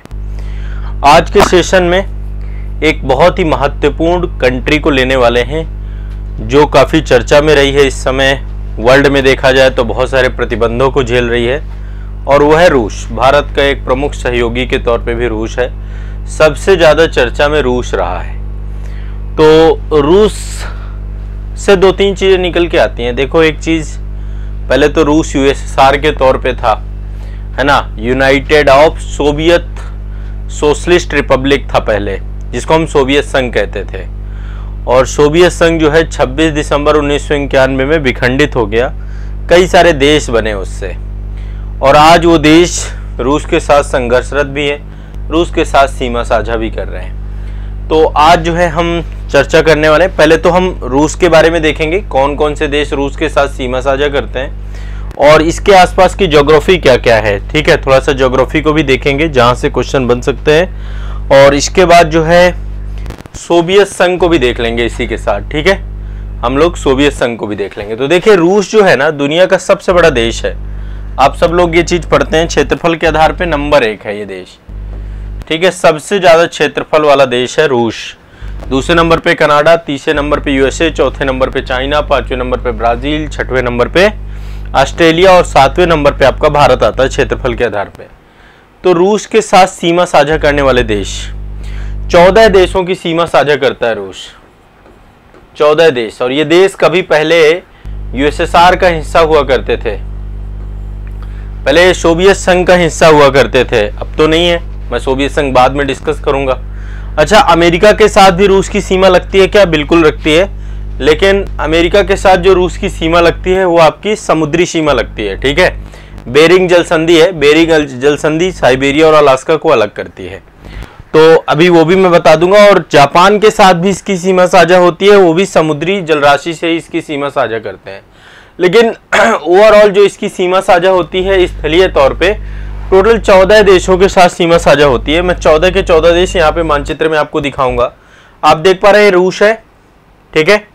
अब 14 देशों के साथ ही सीमा साझा करता है। 14 देश कौन कौन से हैं? एक तो देखिए फिनलैंड है, यहाँ पे देखिए ये देश है आपका फिनलैंड, इसकी राजधानी हेलसिंकी है। हेलसिंकी एक करेक्टर रहता है ना आपका उसमें मनी हाइस्ट में। फिनलैंड के साथ सीमा साझा करता है। फिनलैंड के बगल में ही नॉर्वे है, ऊपर नॉर्वे। तो क्या नॉर्वे से भी सीमा साझा करता है? बिल्कुल, ओस्लो इसकी राजधानी है नॉर्वे के। स्वीडन के साथ रूस की सीमा साझा नहीं होती है। नंबर 1 नॉर्वे, दूसरे नंबर पे फिनलैंड है आपका, ठीक है। यहाँ पे बाल्टिक सागर है, बाल्टिक सागर की सीमा क्या रूस के साथ लगती है? बिल्कुल लगती है। तो नॉर्वे, फिनलैंड, दो देश ये हो गए। अब यहाँ पे बाल्टिक राज्य हैं, कई सारे स्टेट हैं जिनको बाल्टिक राज्य कहते हैं, जिसमें से इस्टोनिया, लाटविया, लिथुआनिया, 3 स्टेट हैं। पहले ये यूएसएसआर का हिस्सा होते थे, ठीक है। 3 स्टेट हैं, पहला है एस्टोनिया, फिर लाटविया, फिर लिथुआनिया। एस्टोनिया, लाटविया और लिथुआनिया, 5 हो गए total. Norway, Finland, Estonia, Latvia, Lithuania, ठीक है। क्लियर है, स्पष्ट है, कोई दिक्कत तो नहीं है। क्या पोलैंड की सीमा रूस के साथ लगती है? हाँ, पोलैंड की सीमा भी रूस के साथ लगती है। यहाँ पे एक छोटा सा हिस्सा है रूस का ही है ये। यहाँ पे आप देखेंगे तो पोलैंड और लिथुआनिया के बीच में एक छोटा सा हिस्सा है जो कि रूस का हिस्सा है। तो पोलैंड की सीमा भी रूस के साथ लगती है, ठीक है। इसके बाद यहाँ पे ये बेलारूस है। बेलारूस तो आपको पता है कि एक अच्छा मित्र देश के तौर पे और यूक्रेन हमले में रूस के साथ जो है लगा हुआ है, रूस की मदद कर रहा है आपका। तो Norway, Finland, Estonia, Latvia, Lithuania, Poland और बेलारूस, ठीक है। इसके बाद आपका यूक्रेन, जॉर्जिया, अजरबैजान। इसके बाद आपका यूक्रेन के साथ सीमा साझा हो रहा है, युद्ध चल रहा है इस समय, इसी कारण चर्चा में ज्यादा है। नीचे काकेसस कंट्री है आपकी, नीचे काकेसस कंट्री है। 9 नंबर है जॉर्जिया और 10 नंबर है आपका अजरबैजान। इसके बाद फिर कैस्पियन सागर आ जाता है, ठीक है। आर्मेनिया के साथ सीमा साझा करता है क्या रूस? नहीं करता है, आर्मेनिया के साथ नहीं करता है, जॉर्जिया और अजरबैजान के साथ करता है। इसके बाद ये है कजाकिस्तान, 11 नंबर में कजाकिस्तान के साथ सीमा साझा करता है। चाइना के साथ भी सीमा साझा होती है, चाइना के साथ एक हिस्सा लगता है और मंगोलिया के साथ हिस्सा लगता है। अब एक देश और है उत्तर कोरिया, उत्तर कोरिया से भी ये सीमा साझा करता है। नॉर्थ कोरिया के साथ भी सीमा साझा करता है रशिया। ये टोटल 14 देश हो गए। एक बार फिर से देखो, बहुत कठिन नहीं है। एक बार यदि मानचित्रण को थोड़ा सा आपकी समझ अच्छी है ना, दिमाग में मानचित्रण बैठा हुआ है ना, मेरा उद्देश्य ये है कि आपके दिमाग में मानचित्रण बढ़ जाए, ठीक है, आपके दिमाग में मानचित्रण बढ़ जाए। इसीलिए मैंने वर्ल्ड मानचित्रण में इतने सारे टॉपिक आपके करवा दिए हैं, आगे भी करवाता रहूंगा। देखो नॉर्वे, अभी बाद में स्कैंडिनेवियाई कंट्री, नॉर्डिक कंट्री, उसको भी हम अलग से लेंगे। तो नॉर्वे, फिर इधर फिनलैंड, फिर इधर Estonia, Latvia, Lithuania, Poland, Belarus, Ukraine, और यहाँ पे काकेसस देश हैं आपके, जॉर्जिया और अजरबैजान, आर्मेनियन, 3 देश हैं। लेकिन यहाँ पे जॉर्जिया और अजरबैजान की सीमा साझा होती है। कजाकिस्तान, चाइना, मंगोलिया और नॉर्थ कोरिया, ये है चीन के साथ, वो रूस के साथ सीमा साझा करने वाले 14 देश, ठीक है। द्वितीय विश्व युद्ध तक जो है रूस विश्व की एक बड़ी पावर था। द्वितीय विश्व युद्ध के बाद भी रूस एक बड़ी पावर बन के उभरा यूएसएसआर के तौर पे। तो यूएसएसआर में टोटल 15 देश हुआ करते थे, रूस को जोड़ दे तो टोटल 15 देशों का एक महासंघ बनाया गया था, सोवियत समाजवादी गणतंत्रों का एक संघ, विचारधारात्मक तौर पे। यहाँ पे आप देखिए, ये रेड कलर से जितना भी क्षेत्र देख रहे हैं ना, ये पूरा यूएसएसआर का क्षेत्र है। अब यूएसएसआर अस्तित्व में नहीं है। यूएसएसआर बना कब था? यूएसएसआर बना था आपका 30 दिसंबर 1922 में। 30 दिसंबर 1922 में यूएसएसआर का जन्म हुआ आपका, ठीक है। और उस समय लेनिन थे आपके, है ना। 1917 में आपको पता है लेनिन के नेतृत्व में रूस में अक्टूबर की क्रांति हुई थी, और जिसमें जार के शासन को उखाड़ फेंका गया था और साम्यवाद की स्थापना हुई थी आपकी, ठीक है। एक सिविल वार की स्थिति रही 1922 तक।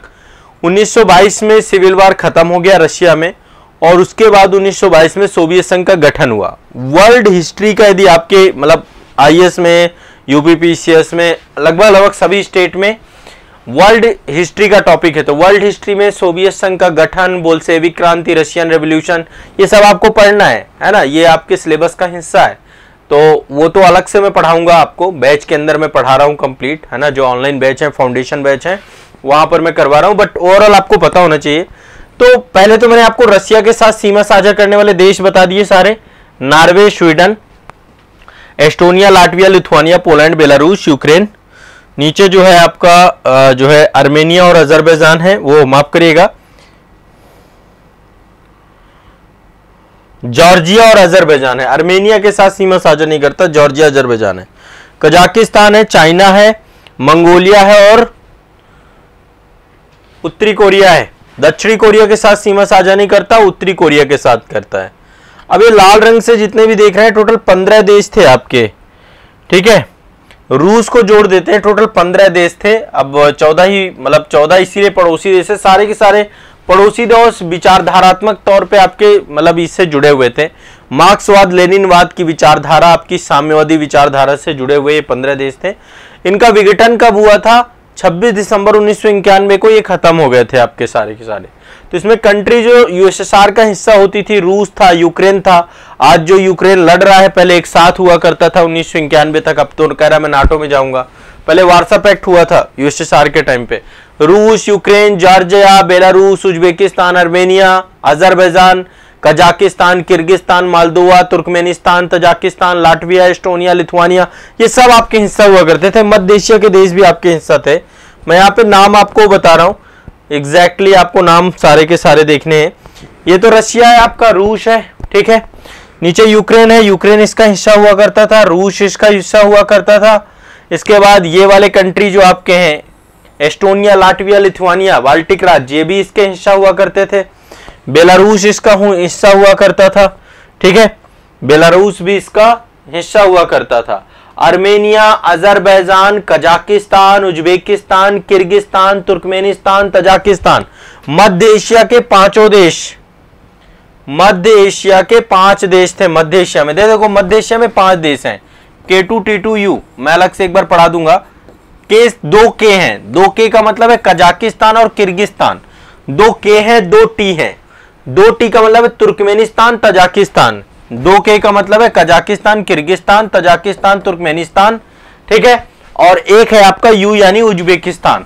ऐसे करके 5 देश हैं आपके। ये टोटल कितने कंट्री हैं? 5 कंट्रीज हैं। Russia, Belarus, Armenia, Turkmenistan, Estonia, Ukraine, Azerbaijan, Kyrgyzstan, Latvia, Moldova.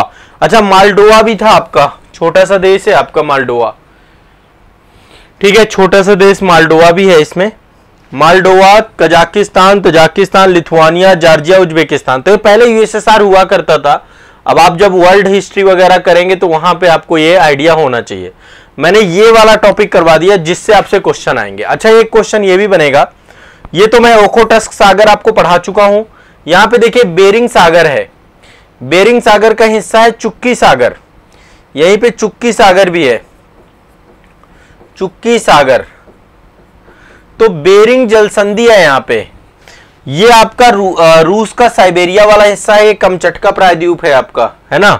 यहाँ पे बेरिंग सागर है, कमचटका प्रायद्वीप है, ओखोटस्क सागर है आपका, यहाँ पे सखालिन द्वीप है, यहाँ पे सखालिन द्वीप है। ये तो आपका यहाँ से जापान चालू हो जाता है, ठीक है। तो यहाँ पे बेरिंग जलसंधि जो है साइबेरिया को अलास्का से अलग करती है। बेरिंग जलसंधि साइबेरिया को अलास्का से अलग करती है। प्रशासन कैसे चलाता होगा? जैसे चलाना होता है, इसमें कौन सी वो चीज है? वहां पे प्रशासन, पहले तो पाकिस्तान भी 2 हिस्सों में था, पूर्वी पाकिस्तान, पश्चिमी पाकिस्तान। प्रशासन तो देश के जैसा रूस का प्रशासन है उसी हिसाब से चलता है वहां पे। ऐसे तो बहुत सारे क्षेत्र हैं जो बिखरे हुए हैं, है ना। अमेरिका का एक हिस्सा प्रशांत महासागर के बिल्कुल मध्य में अवस्थित है, बहुत दूर है, जिसका नाम है, आप हवाई जानते हैं, हवाई वाला क्षेत्र। तो देश चलाएगा जैसे प्रशासनिक व्यवस्था चलाई जाती है। क्लियर है, स्पष्ट है सभी को? ये आपका यूएसएसआर और रशिया से जुड़ी हुई चीजें हैं। बाकी इसके बारे में डिटेल में मैं आपको बाकी चीजें और बताऊंगा। बहुत सारे टॉपिक इसके साथ मुझे कवर करवाने हैं। समय के साथ वर्ल्ड ज्योग्राफी का कोई भी एक सिंगल क्वेश्चन आप गलत करके नहीं आओगे, इसी उद्देश्य के साथ मैं चल रहा हूं आपका, ठीक है। अभी तो इस समय पुतिन है आपके, व्लादिमीर पुतिन, जो रूस के और विश्व के सबसे मजबूत नेताओं में से एक हैं, बोल्ड डिसीजन के लिए जाने जाते हैं, ठीक है। तो रशिया और उसके आसपास के देश क्लियर हो गए सभी को, ठीक है। चलिए,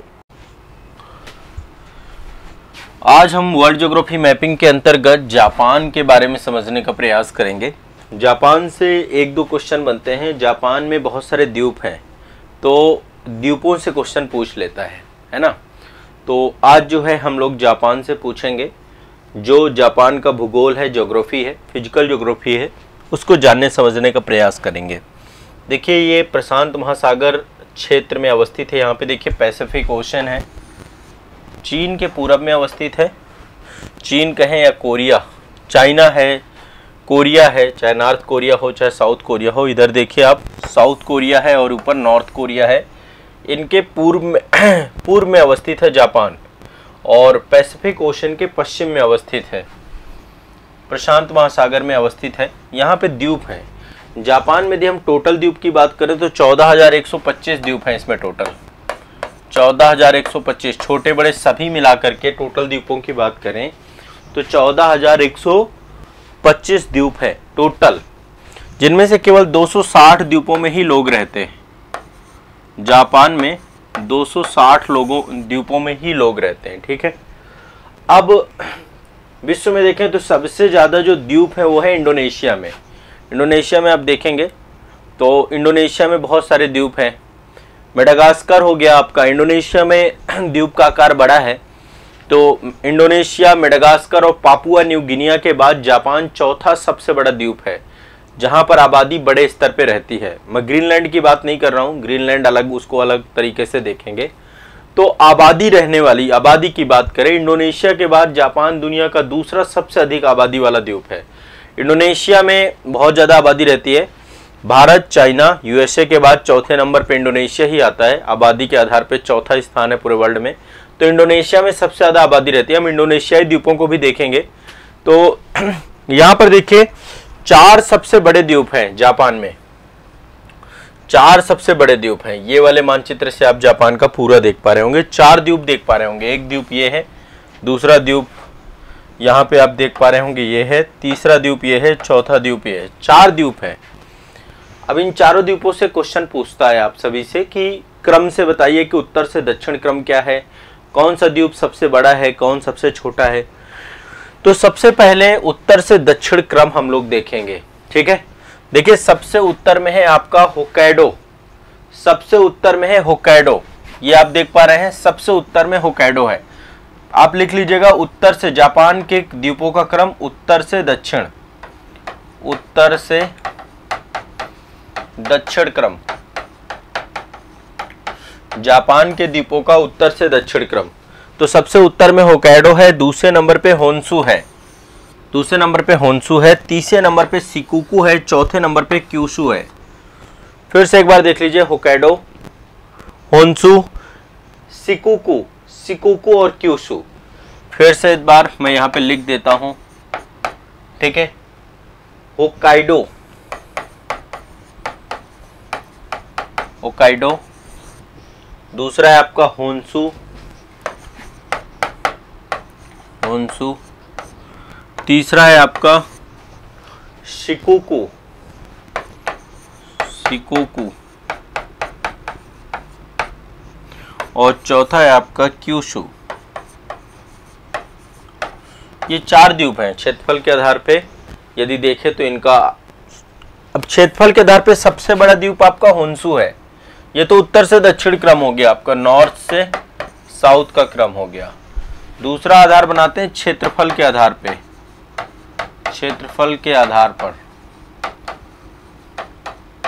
क्षेत्रफल के आधार पर सबसे बड़ा है आपका होन्शु। क्षेत्रफल के आधार पे सबसे बड़ा होन्शु है, और यहाँ की जापान की राजधानी टोक्यो होन्शु पर ही आपकी अवस्थित है। यहाँ पे देखिए इसकी राजधानी टोक्यो आपकी कहाँ पर अवस्थित है, होन्शु द्वीप पर ही अवस्थित है, ठीक है। और ये जो 3 द्वीप हैं आपके, होक्काइडो, क्यूशु और शिकोकू, इनसे इसको जोड़ा गया पुल, और कई सारी जगहों पे ब्रिज बनाया गया है, कई जगह पे सुरंगें बनाई गई हैं, तो पुलों और सुरंगों से इसको जोड़ दिया गया है, ठीक है। दूसरा जो सबसे बड़ा द्वीप है वो है होक्काइडो, दूसरे नंबर पे है क्षेत्रफल के आधार पे होक्काइडो।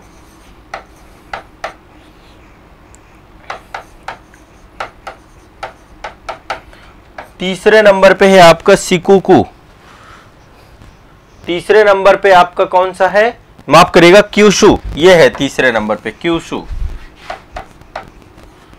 क्यूशु तीसरे नंबर पे है। चौथे नंबर पे आपका शिकोक्यू द्वीप है। तो क्षेत्रफल के आधार पे ये है आपका इसका, ठीक है। शिकोकू सबसे छोटा है, शिकोकू सबसे छोटा है यहाँ पे, ठीक है।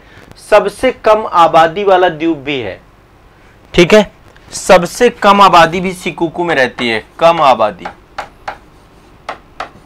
ज्यादातर आबादी कहां रहती है? होन्शु में। सबसे ज्यादा आबादी होन्शु में रहती है, सबसे कम आबादी कहां रहती है? शिकोकू में। ठीक है, और शिकोकू अवस्थित है होन्शु और क्यूशु के बीच में, होन्शु और क्यूशु के बीच में आपका अवस्थित है। ठीक है, एक चीज और है, क्यूशु जो आपका है तीसरा सबसे बड़ा द्वीप है। ठीक है, दूसरा अधिक आबादी वाला द्वीप है। यदि हम होन्शु के बाद देखें तो सबसे ज्यादा आबादी आपकी क्यूशु में रहती है, होन्शु के बाद देखें तो सबसे ज्यादा आबादी क्यूशु में रहती है, और ये एशियाई महाद्वीप के सबसे नजदीक है। यदि कोई ये पूछा जाए कि जापान का कौन सा द्वीप एशिया के सबसे नजदीक है, तो क्यूशु सबसे ज्यादा नजदीक है। क्यूशु एशिया के सबसे ज्यादा नजदीक है, एशिया के नजदीक है। ये भी आपको ध्यान में रखना है। ठीक है, होक्काइडो के बारे में मैंने आपको बताया। होक्काइडो में तीसरा, देखो अब आबादी के आधार पे इनको बना लेते हैं। आबादी सबसे ज्यादा रहती है आपकी होन्शु में, ये तो क्षेत्रफल के आधार पे हो गया। तीसरा आबादी के आधार पे क्रम सबसे ज्यादा रहती है होन्शु में, होन्शु। दूसरे नंबर पे क्यूशु, तीसरे नंबर पे होक्काइडो, होक्काइडो, और चौथे नंबर पे शिकोकू।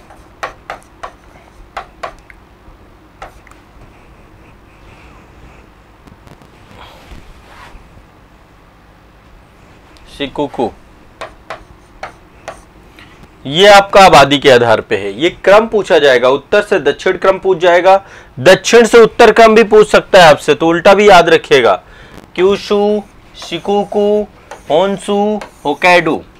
इसको शॉर्टकट बना सकते हैं आप, H, ठीक है, H, S, ठीक है, K। तो आपको S, K ये याद रखना है।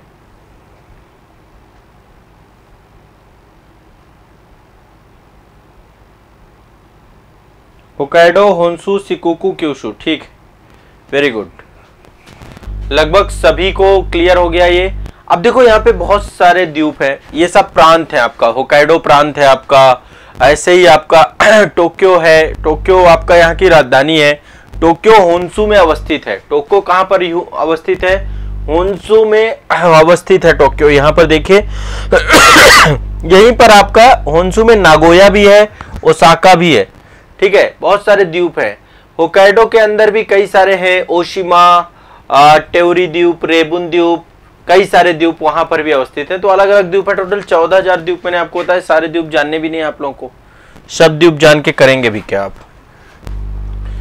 क्लियर है, किसी को कोई दिक्कत तो नहीं है? अब देखो यहाँ पे देखो मेन सारे शहर हैं आपके, और इनके नाम आमतौर पे आते रहते हैं। होन्शु में ही है आपका, एक तो टोक्यो, ओलंपिक वगैरह यहीं पे होता है। यहीं पे योकोहामा बंदरगाह है, इसको भी क्वेश्चन में पूछा जाता है। योकोहामा यहाँ का सबसे व्यस्ततम बंदरगाहों में से एक है। फिर ओसाका यहीं पे है, यहीं पे आपका क्योटो है, क्योटो प्रोटोकॉल यहीं पे हुआ था। यहीं पे नागोया है आपका। ठीक है, माउंट फूजी भी इसी में है। यहाँ पे माउंट फूजी है आपका, ये सुसुप्त अब हो चुका है माउंट फूजी। इसके बाद जो है आप लोगों ने एक नाम सुना होगा नागासाकी का। तो नागासाकी जो आपका है, और हिरोशिमा, हिरोशिमा और नागासाकी का आपने नाम सुना है ना। तो ये आप देख पा रहे हैं, ये आपका क्यूशु, क्यूशु में नागासाकी, आपका क्यूशु में नागासाकी है। और हिरोशिमा जो है होन्शु में है। हिरोशिमा जहां पे बम गिराए गए थे 6 अगस्त 1945 को, यहां पे गिराया गया था 6 अगस्त, द्वितीय विश्व युद्ध में 6 अगस्त 1945 को हिरोशिमा में। इसका नाम था लिटिल बॉय, लिटिल बॉय। ठीक है, और क्यूशु में, ये नागासाकी में 9 अगस्त को बम गिराया गया था। फैटमैन नाम था इसका, 1945 को यहाँ पे फैटमैन बम गिराया गया था, फैटमैन। ठीक है, तो नागासाकी आपका किस बंदरगाह पे है और किस द्वीप पे है, ये आपको दिमाग में बैठा के रहना है। शिकोकू में, वो माफ करिएगा क्यूशु में, क्यूशु में, शिकोकू में नहीं है, क्यूशु में है। क्यूशु का एक बंदरगाह है कोची बंदरगाह, कोची बंदरगाह है यहाँ पे। बाकी देखो यहाँ पे बहुत सारे आपके शहर हैं, चर्चा में रहते हैं। मियावाकी है आपका, नागासाकी है आपका, ठीक है, कागोशिमा है, ये इसी में है आपका। बाकी ऊपर मैंने आपको बताया Hiroshima, Kobe, Kyoto, Nagoya, mount Fuji, ठीक है, अमोरी बंदरगाह है यहाँ पे, ठीक है, मोरियोका है, सेंडाई है। सेंडाई फ्रेमवर्क आप लोगों ने सुना होगा, डिजास्टर मैनेजमेंट में नाम आता है सेंडाई फ्रेमवर्क का। तो सेंडाई जो है ये होन्शु में आपका है, सेंडाई एक जगह है आपकी, ठीक है। फुकुशिमा का नाम सुना है आप लोगों ने, सुनामी जब आई थी फुकुशिमा में षड्यंत्र था, और वो षड्यंत्र आपका तो फुकुशिमा भी यहीं पे होन्शु में ही है आपका।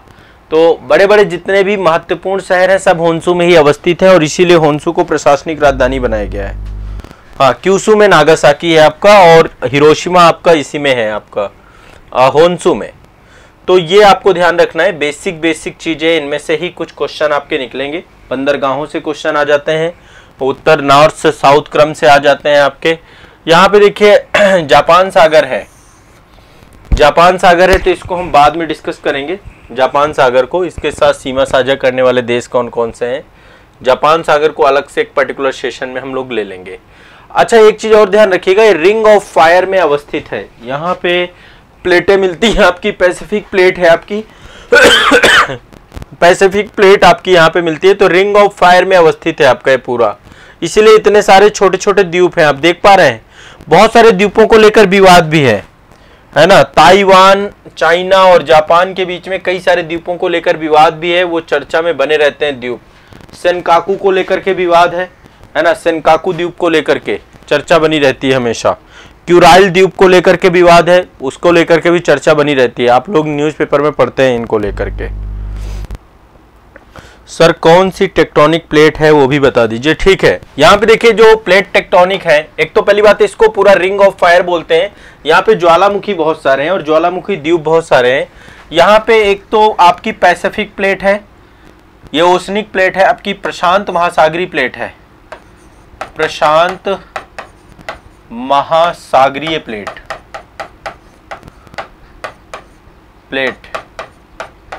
ठीक है। दूसरी तरफ आप देखेंगे ये पूरा जो एरिया है यहां पर आपका यूरेशियन प्लेट है, ये देखिए यूरेशियन प्लेट है यूरेशियन प्लेट। यहां पे जापानीज प्लेट है, छोटी प्लेट है आपकी यहां पे जापानीज प्लेट, ठीक है, जापानीज प्लेट है यहां पे। तो ये आपको पता है कि जहां पर भी ओशनिक प्लेट होगी वो नीचे सबडक्ट होगी, ठीक है, और जब नीचे सबडक्ट होगी तो यहां पर आपके ज्वालामुखी पर्वत होंगे। तभी आप देखिए माउंट फूजी है यहाँ पे, ये ज्वालामुखी पर्वत है आपका। तो यहाँ पे ज्वालामुखी बहुत सारे रिंग्स ऑफ फायर में होने के कारण से यहाँ पे बहुत सारे जो है आपके ज्वालामुखी हैं, और समय समय पर यहाँ पे सुनामी आती रहती है, भूकंप आता रहता है और चक्रवात आते रहते हैं बड़े बड़े। तो ये पूरा आपका आपदा ग्रसित क्षेत्र है, और सेंडाई फ्रेमवर्क आपका डिजास्टर मैनेजमेंट को लेकर के जापान में ही आपका जो है सेंडाई फ्रेमवर्क आपका यहाँ पे हुआ था, उसको सेंडाई फ्रेमवर्क में अलग से आपको पढ़ा दूंगा। तो ये आपका रिंग्स ऑफ फायर में है, प्रशांत महासागरीय प्लेट है, जापानीज प्लेट है। नीचे जो आपका है नीचे यहाँ पे होगी फिलीपींस प्लेट, फिलीपींस सागर है ना आपका, यहाँ पे देखिए फिलीपींस सागर है, तो नीचे फिलीपाइंस प्लेट है। तो ये पूरे क्षेत्र में प्लेट ही प्लेट है, छोटी छोटी प्लेटें हैं। और पैसिफिक प्लेट है, पैसिफिक प्लेट चूंकि ओशनिक प्लेट है, नीचे सबडक्ट होती है, जिसके कारण से इस पूरे क्षेत्र में आपके ज्वालामुखी बनते हैं, और ये रिंग ऑफ फायर प्रशांत महासागरीय मेखला के अंतर्गत आता है पूरा का पूरा, ठीक है। तो ये भी आपको दिमाग में बैठा के चलना है, इससे भी क्वेश्चन आता है, मैपिंग का सेगमेंट है। आप लोग एक बार अपने मानचित्रण में भी देखिएगा जितने पॉइंट मैंने आपको बताए हैं। जापान को लेकर ये बेसिक मैपिंग है, बाकी हम लोग आने वाले सेशंस पे और चीजों को देखेंगे इन डीप। ऐसे ही मैं आपको एक एक जो क्षेत्र है ना, जैसे कभी इंडोनेशिया पूरा कंप्लीट करा दिया, कभी आपका दक्षिणी अमेरिका कंप्लीट करा दिया, ऐसे ही आपका अफ्रीका हो गया, तो आपका मैं मैपिंग का सेगमेंट भी करवा दूंगा जो मुझे लगेगा इंपॉर्टेंट है। कंट्री वाइज बहुत सारी चीजें आती हैं, पूछी जाती हैं, चैनल्स पूछे जाते हैं, वो सारी चीजें आपको पता होनी चाहिए। यहाँ पे देखिए कोरियाई स्ट्रेट है, इस पूरी जगह यहाँ पे कोरिया स्ट्रेट है। मैंने पिछले सेशन में आपको ईस्ट चाइना सी बताया था, पूर्वी चीन सागर, तो यहाँ पे कोरियाई जल संधि है, कोरियाई जल संधि, कोरियन जल संधि है यहाँ पे। कोरियन जल संधि। कोरियन जल संधि पूर्वी चीन सागर को जापान सागर के साथ जोड़ती है। यहाँ पे जापान सागर है आपका। अच्छा, इसके कई सारे जो विवाद हैं वो रसिया के साथ भी हैं। बहुत सारे द्वीपों को लेकर के रसिया में भी ऑनरशिप को लेकर के विवाद है आपका। ठीक है, तो रूस यहीं पर देखिए, जस्ट पास में रूस भी है, चीन के पास यहाँ पे रूस भी है। यहाँ पे ओखोटस्क सागर है। ये ओखोटस्क सागर मैं आपको बता दूंगा बाद में। ओखोटस्क सागर है, सी ऑफ ओखोटस्क है यहीं पे जापान के पास। होक्काइडो के जस्ट पश्चिम में आप देखिए, नॉर्थ वेस्ट में आप देखेंगे सी ऑफ ओखोटस्क है ये पूरा का पूरा। ठीक है, होक्काइडो के पास, और यहाँ पे जापान सागर है। तो ये आपको ध्यान रखना है। बेसिक कुछ जानकारी मैंने आपको यहाँ पे बताई। इसके महत्वपूर्ण शहरों को एक बार आप लोग देख लीजिएगा, अपने मानचित्र में भी देख लीजिएगा। जापान विश्व के डेवलप्ड कंट्री है। डेवलप्ड कंट्रियों में से एक है आपका। बहुत ही यहाँ पे लोग मेहनती होते हैं, बहुत ही परिश्रमी होते हैं, बहुत ही तकनीकी सजग लोग होते हैं। औद्योगिक क्रांति जब जापान को करनी थी तो जापान के पास संकटों के अलावा कुछ और नहीं था। अपने विल पावर के दम पे, अपनी मेहनत के दम पे जापान ने आज ये उन्नति की है। और आज जो आप देखेंगे, चाहे वो यूनाइटेड नेशन हो, चाहे वर्ल्ड बैंक हो, चाहे एशियन डेवलपमेंट बैंक हो, या विश्व में बड़े बड़े जहाँ जहाँ प्रोजेक्ट हैं, उन सब जगहों पे जापानीज पैसा लगा हुआ है। तो जापान का एक बहुत बड़ा रोल है पूरे वर्ल्ड में डेवलपमेंट को लेकर के। जापान इंफ्रास्ट्रक्चर डेवलपमेंट में बहुत पैसा देता है। जापानीज की औसत आयु सबसे ज़्यादा है विश्व में। सबसे ज़्यादा काम करने वाले लोग हैं, 18 घंटे से ज़्यादा काम करते हैं। आलस्य बिल्कुल नहीं है, नाम मात्र का। और औसत आयु 85 वर्ष के आसपास है यहाँ पे लोगों की। तो आप समझ सकते हैं कि काम करने वाले लोगों की उम्र ज़्यादा ही होती है।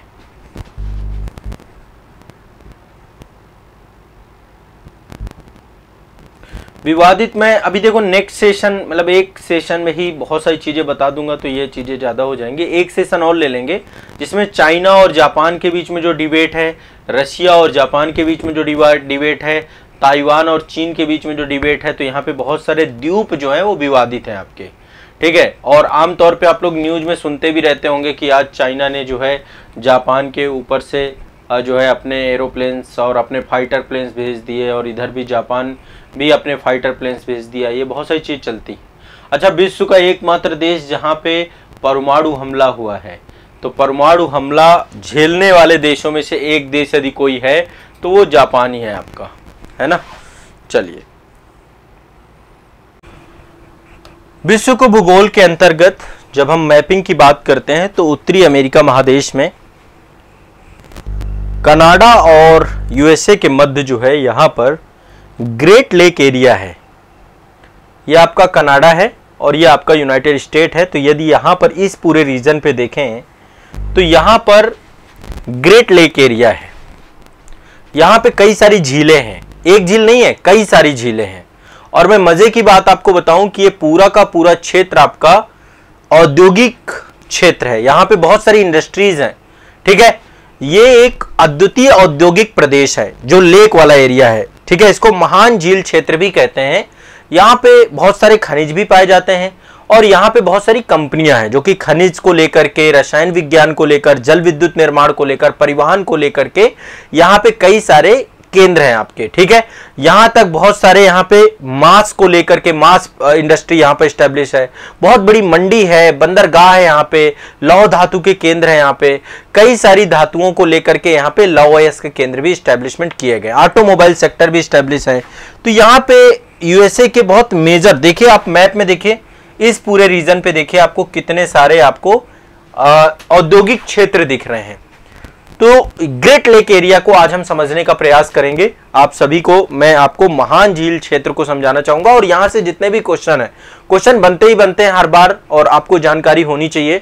यदि ये वाला एरिया आपको नहीं पता है तो निश्चित तौर पे आप गड़बड़ कर जाओगे। ठीक है, तो चलिए आज के सेशन पे इसको समझने का प्रयास करते हैं। ठीक है, यहां पे देखिए पीछे मेरे ये वाला रीजन,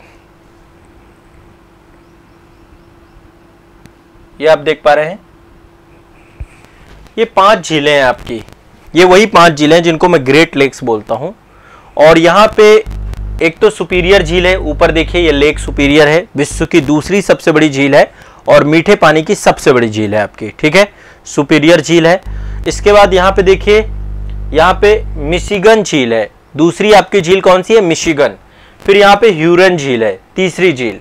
नंबर 1 सुपीरियर। आप लोग अपना भी मानचित्र ओपन कर लीजिए एटलस में, इसमें उत्तरी अमेरिका महादेश का चैप्टर होगा, तो इसमें आपको मिल जाएगी, ठीक है, झीलों वाला क्षेत्र। बाकी आप यहाँ पे देख करके मैपिंग करते जाइए। दूसरी आपकी मिशिगन झील है, तीसरी आपकी ह्यूरन झील है, चौथी आपकी यहाँ पे ईरी झील है, और पांचवी आपकी ओंटारियो झील है। अब इससे बहुत सारे क्वेश्चन बनते हैं इस पूरे रीजन से, ठीक है, इसलिए हमको इसको एक बार ध्यान से समझना होगा, ठीक है। सबसे पहला क्वेश्चन बनता है इनको पश्चिम से पूरब के क्रम में सजाने को लेकर के, कि इनको पश्चिम से पूरब क्रम या पूरब से पश्चिम क्रम में इनको सजाइए, इसको लेकर के एक क्वेश्चन आता है। फिर इसके बाद इनके जो है आकार के आधार पे कि सबसे बड़ी लीक कौन सी है, फिर दूसरे नंबर पे कौन सी है, तीसरे नंबर पे कौन सी है, ये भी हमें समझना होता है, ठीक है। इसके बाद जो है इनकी विशेषताएं हैं, हर एक झील की अपनी विशेषता है, तो हर एक झील की विशेषताएं भी देखनी होती है। पहली बात तो इनको हम क्या बोलते हैं, फिंगर लेक। इनको हम किस नाम से जानते हैं, फिंगर लेक के नाम से जानते हैं। फिंगर लेक किस नाम से जानते हैं इनको हम, फिंगर लेक के नाम से जानते हैं। किस नाम से जानते हैं इनको, फिंगर लेक के नाम से जानते हैं, ठीक है। और ये आपके जो है इसमें 5 बड़ी झीलें हैं। पहली है सुपीरियर, दूसरी है मिशिगन, तीसरी है ह्यूरन, चौथी है ईरी और पांचवी है ओंटारियो। ये आपको याद कर लेना है, रट लेना है, ठीक है। अब एक बार इनको हम क्रम के आधार पे देख लेते हैं कि इनका क्रम क्या है आपका, ठीक है। एक एक करके क्रम हम देख लेंगे तो ज्यादा अच्छा रहेगा। सबसे पहली बात करते हैं आकार के आधार पे, कि आकार के आधार पे कौन नंबर 1 पे है, दूसरे नंबर पे कौन है, तीसरे नंबर पे कौन है, चौथे नंबर पे कौन सी है। तो आकार के आधार पे देखें तो सबसे बड़ी आपकी सुपीरियर झील है, साइज में सबसे बड़ी सुपीरियर, और मीठे पानी की भी सबसे बड़ी झील है। विश्व में दूसरी सबसे बड़ी झील है, कैस्पियन सागर के बाद दूसरे नंबर पे इसका स्थान आता है सुपीरियर का। तो आप समझ सकते हैं इस वाटर बॉडी का महत्व, ठीक है। विक्टोरिया तीसरे नंबर पे आती है, खारे पानी की झील है। विक्टोरिया दूसरी सबसे बड़ी मीठे पानी की झील है, ठीक है। तो कल विक्टोरिया मैंने पिछले सेशन में आपको बताया है, ये आपका सुपीरियर झील है, ठीक है। सुपीरियर के बाद दूसरे नंबर पे आकार पे आती है आपकी ह्यूरन झील। ध्यान रखिएगा, मिशिगन नहीं आती, ह्यूरन। तो पहले नंबर पे सुपीरियर है, सुपीरियर झील आकार के आधार पे, आयतन के आधार पे नंबर 1 पे सुपीरियर, नंबर 2 पे आपकी ह्यूरन झील है, ह्यूरन झील, ठीक है। नंबर 2 पे आपकी कौन सी है, ह्यूरन झील, नंबर 2 पे ह्यूरन झील। नंबर 3 पे मिशिगन झील है, मिशिगन झील है नंबर 3 पे, ठीक है। नंबर 4 पे आपकी ईरी झील है, ईरी, ईरी को ऐसे भी लिखते हैं, ऐसे भी लिखते हैं, ठीक है, ईरी झील है। और 5वें नंबर पे सबसे लास्ट में आपकी सबसे छोटी झील जो आपकी है, इसका नाम है ओंटारियो, ओंटारियो। पहले तो ये क्रम देख लेना है, नंबर 1 में सुपीरियर, फिर आपका ह्यूरन, फिर मिशिगन, फिर ईरी और फिर आपका ओंटारियो, ठीक है। पहली बात ध्यान रखना। और ये पूरी की पूरी मीठे पानी की झील है, पूरी की पूरी आपकी मीठे पानी की झील है। क्या है आपकी, ये मीठे पानी की झील है। पहली चीज आपको ये समझना है, ठीक है।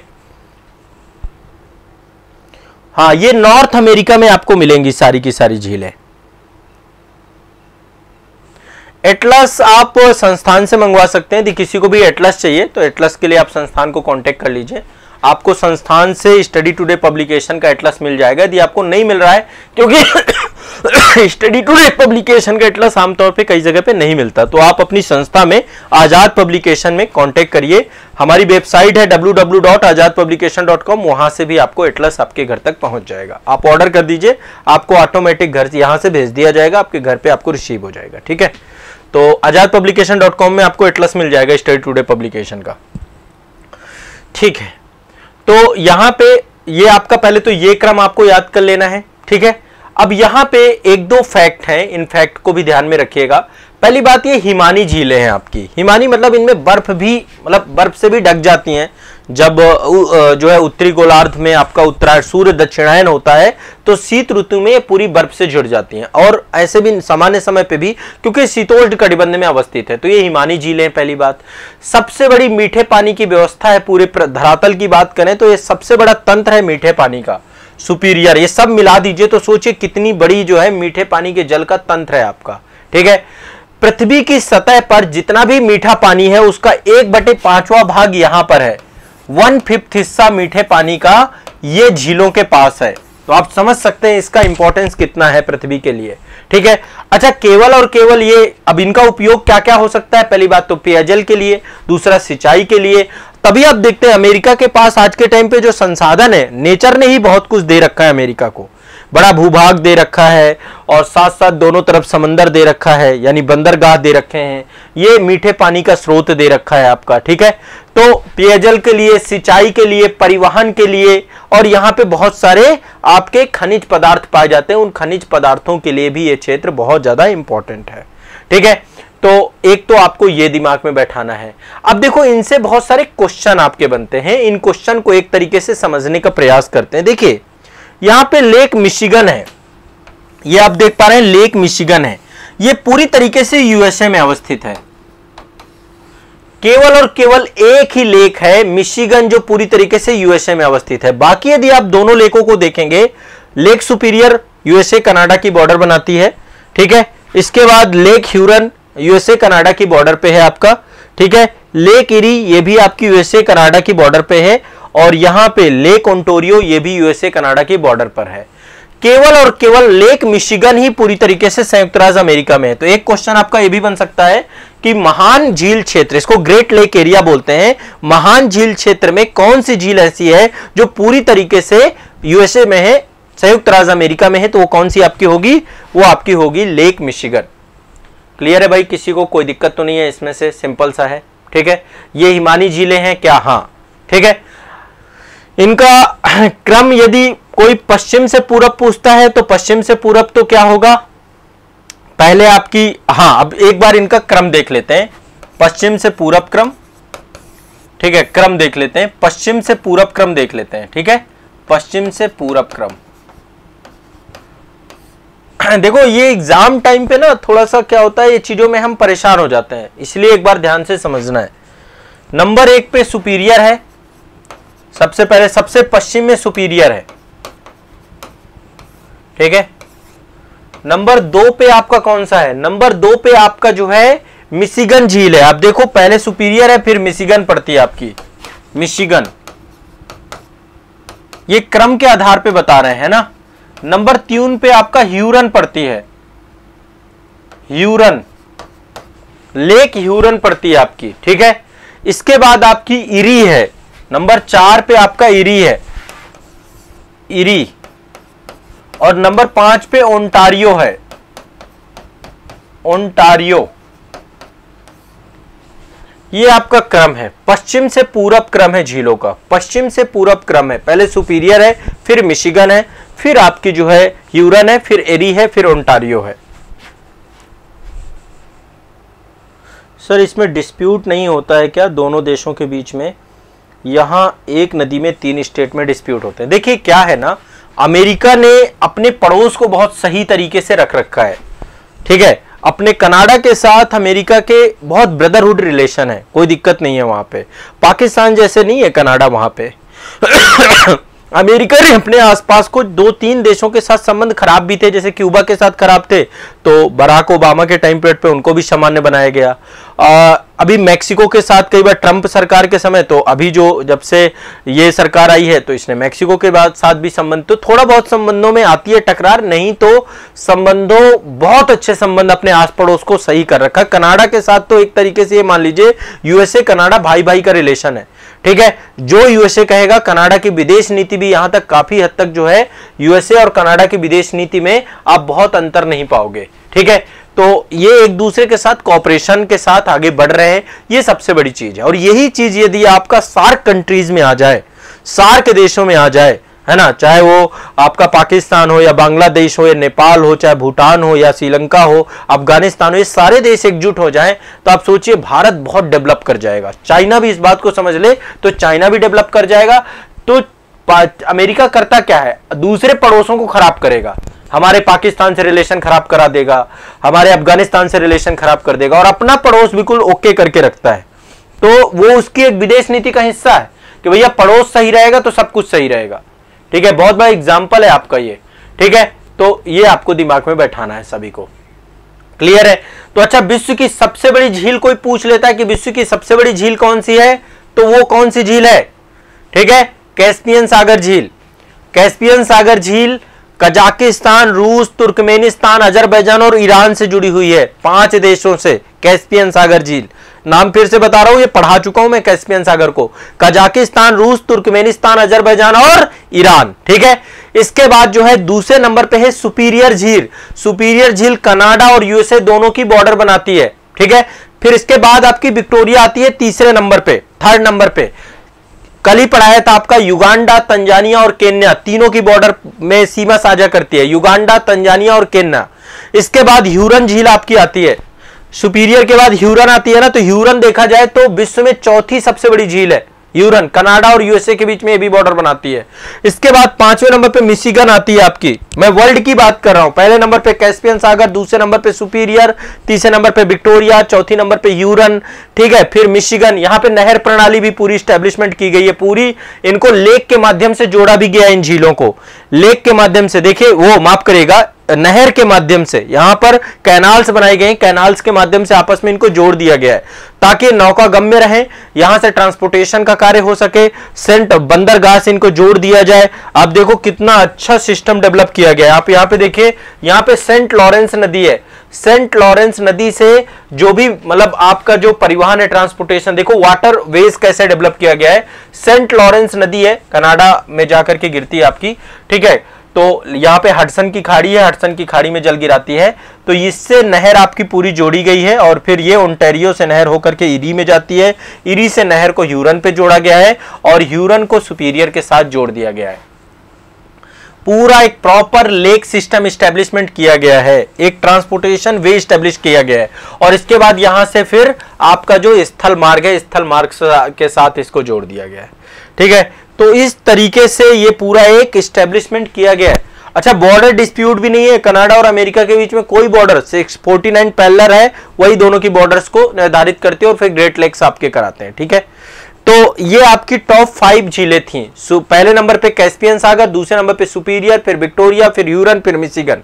ठीक है, ये आपको ध्यान रखना है। फिर आपकी टंगानिका, वाकल और बहुत सारी ग्रेट वियर वगैरह वो झीलें आती हैं, वो मैं आपको बाद में पढ़ाऊंगा, तब टॉप 5 आपको पता होनी चाहिए।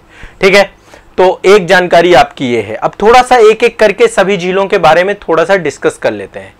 क्षेत्रफल की दृष्टिकोण से मीठे पानी की सबसे बड़ी झील कौन सी है? सुपीरियर झील। विश्व में कैस्पियन सागर के बाद दूसरी सबसे बड़ी झील कौन सी है? सुपीरियर झील। ठीक है, ये आपको दिमाग में बैठा के रखना है। अच्छा, इनके आसपास बहुत सारे शहर आपके अवस्थित हैं, कई सारे शहर हैं, ये पूरे औद्योगिक क्षेत्र है, यहाँ पे इंडस्ट्रियलाइजेशन है यहाँ पे। ठीक है, तो वो शहरों का भी मैच द फॉलोइंग आता है कई बार। ठीक है, तो सुपीरियर झील के पास ही जो है यहां पर कई सारे शहर हैं। सुपीरियर झील के पास एक शहर है जिसका नाम है डुलुथ। कौन सा शहर है? डुलुथ। यहां पे एक शहर है आपका अमेरिका का डुलुथ।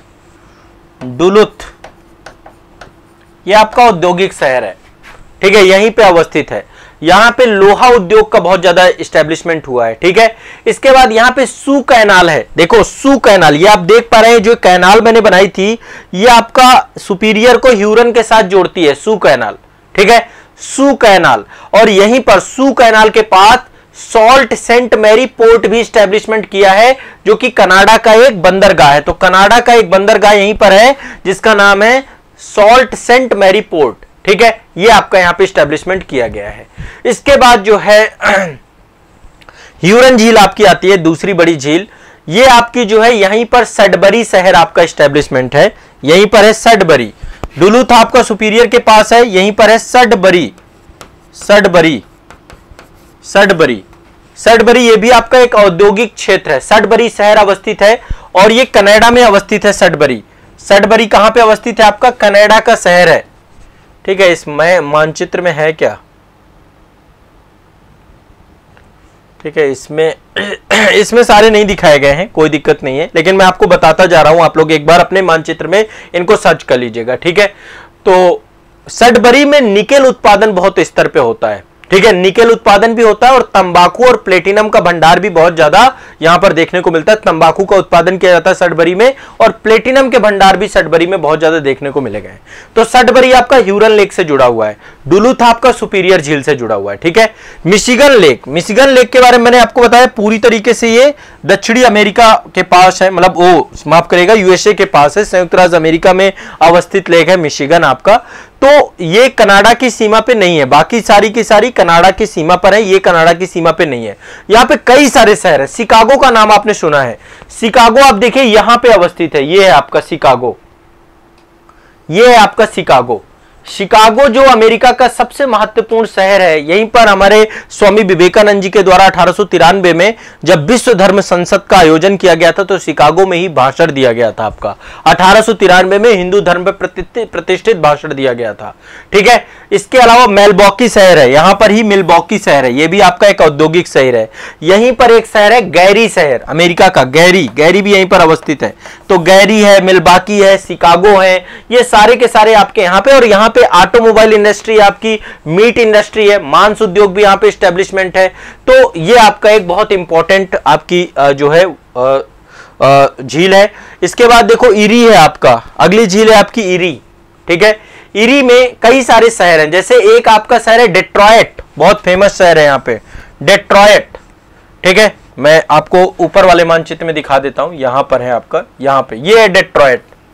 ऊपर देखिए इरी से जुड़ा हुआ है आपका डेट्रॉयट, बहुत ही महत्वपूर्ण शहर है आपका। ठीक है, डेट्रॉयट पूछता है आपसे, कई बार क्वेश्चन पूछा जा चुका है डेट्रॉयट को लेकर के। ऑटोमोबाइल सेक्टर का सबसे महत्वपूर्ण शहरों में से एक है डेट्रॉयट आपका। ठीक है, ये आपको दिमाग में बैठा के चलना है, क्लियर है, स्पष्ट है। और यहां पर नियाग्रा नदी भी अवस्थित है आपकी। ठीक है, इरी और ओंटारियो के बीच में नियाग्रा नदी जो है अमेरिका और कनाडा के बीच में एक अंतरराष्ट्रीय सीमा का काम भी करती है। तो इरी और ओंटारियो के बीच में एक अंतरराष्ट्रीय नदी भी है आपकी। ठीक है, नियाग्रा नदी, यहां पे एक नदी आपकी नियाग्रा नदी।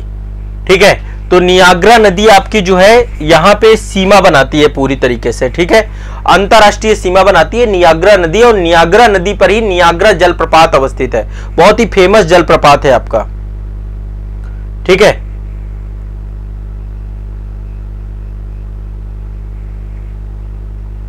हाँ, ऑक्सफोर्ड में भी मिल जाएगा आपको, स्टडी टुडे पब्लिकेशन में भी मिल जाएगा, सब में मिल जाएगा। आप अपने मानचित्र पे देखिए, ये सारी शब्द जो मैं यूज कर रहा हूं आप लिखते जाओ इनको। नियाग्रा नदी यहीं पर है और नियाग्रा इरी और ओंटारियो को आपस में जोड़ती है, दोनों को लेकर के। ठीक है, दूसरा नियाग्रा जलप्रपात भी अवस्थित है। ठीक, क्लियर है, स्पष्ट है। हाँ, तो ये आपको दिमाग में बैठाना। और यहीं पर एक शहर है बफेलो, फेमस शहर है, डेट्रॉयट है, बफेलो है। डेट्रॉयट ये अवस्थित है आपका, डेट्रॉयट, बफेलो। ठीक है, ये दो प्रमुख शहर यहां पर अवस्थित है इरी के पास। इसके बाद आते हैं ओंटारियो, सबसे छोटी लेक है यहाँ की ओंटारियो, संयुक्त राज्य अमेरिका और कनाडा की बॉर्डर पर अवस्थित है, सबसे पूर्व में अवस्थित आपकी झील है। यहां पर जो है हैमिल्टन नगर है आपका। ठीक है, हैमिल्टन को कनाडा का बर्मिंघम भी कहा जाता है। यहीं पर आपका अवस्थित है टोरंटो, यहीं पर अवस्थित है आपका हैमिल्टन, हैमिल्टन, ये सब औद्योगिक केंद्र है। हैमिल्टन अवस्थित है, टोरंटो अवस्थित है। तो ये सब आपके प्रमुख, यहाँ पे लौह इस्पात बहुत ज्यादा है। ठीक है, और इसमें महत्वपूर्ण आबादी भी रहती है। इस झील के किनारे आसपास बहुत सारी आबादी रहती है, इन झीलों के आसपास आबादी का बसावट बहुत ज्यादा है। अच्छा, यहां से सेंट लॉरेंस नदी जुड़ी हुई है आपकी, सेंट लॉरेंस नदी हडसन की खाड़ी में आपकी जुड़ती है। सेंट लॉरेंस नदी की जो है आपकी यहीं पर अवस्थित है। इसी के सेंट लॉरेंस नदी पर किंगस्टन शहर अवस्थित है यहाँ का। ठीक है, किंगस्टन शहर आपका कनाडा का रेल इंजन और लोकोमोटिव सेक्टर के लिए बहुत महत्वपूर्ण केंद्र है। तो यहां पे सेंट लॉरेंस नदी आपकी है, विश्व में सबसे बड़ा ज्वार नदमुख बनाती है सेंट लॉरेंस नदी, एस्चुरी बनाती है आपकी, और ये आपको ध्यान में रखना है। सेंट लॉरेंस नदी के उत्तर में 65 किलोमीटर दूरी पे कनाडा की राजधानी ओटावा अवस्थित है। कनाडा की राजधानी कौन सी है? ओटावा। तो ये आपको ध्यान में रखना है। ठीक है, ये कुछ महत्वपूर्ण पॉइंट हैं। यहां पे बहुत सारे औद्योगिक क्षेत्र हैं, औद्योगिक केंद्र है, औद्योगिक शहर है, हर एक। ठीक है, सुपीरियर के पास डुलूथ था आपका। ठीक है, मिशिगन में शिकागो है, मिल्वाकी है, गैरी है, ठीक है। यहाँ पे मैंने आपको ह्यूरन जो आपको बताया, सडबरी यहाँ पे अवस्थित है, ठीक है। इसके बाद यहाँ पे ये वाला ईरी के पास आपका डेट्रॉयट अवस्थित है, बफेलो अवस्थित है, ओंटारियो के पास टोरंटो अवस्थित है, हैमिल्टन अवस्थित है। ये कुछ प्रमुख आपको शहर पता होने चाहिए, इन शहरों से भी क्वेश्चन आपके पूछे गए हैं कई बार, ठीक है। आपको ध्यान में रखना है, रट जाना है, ये आप एक बार मैपिंग वाले सेक्शन में भी देख लीजिएगा। तो कुछ महत्वपूर्ण पक्ष जो थे आपके, मैंने यहां पे आपको बता दिया, ठीक है। क्वींसलैंड भी आपका अवस्थित है, यहां पे देखो ईरी के पास ही आपका क्वींसलैंड है। कुछ शहरों के नाम आप लिखना चाहो तो लिख लो, ठीक है। आपका क्वींसलैंड है, बफेलो है, डुलुथ है, मिल्वाकी है, शिकागो है, डेट्रॉयट है। डेट्रॉयट में ऑटोमोबाइल सेक्टर है आपका पूरा का पूरा, डेट्रॉयट आपका ऑटोमोबाइल सेक्टर के लिए है, ठीक है। ऑटोमोबाइल सेक्टर, यहाँ पे लोहा भी बहुत पाया जाता है इस पूरे क्षेत्र में, तो इसलिए ऑटोमोबाइल सेक्टर यहाँ पे अच्छे से इस्टेब्लिशमेंट हुआ है।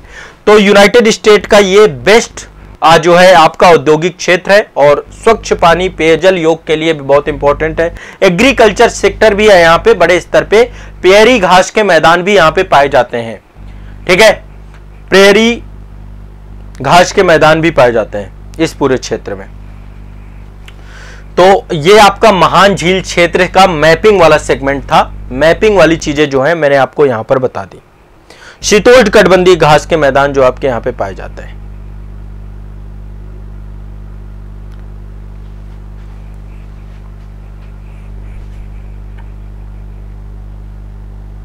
हाँ, विश्व का सबसे बड़ा फॉल जो है आपका नियाग्रा फॉल है, वो आपको इस्टेब्लिशमेंट यहीं पर आपका है।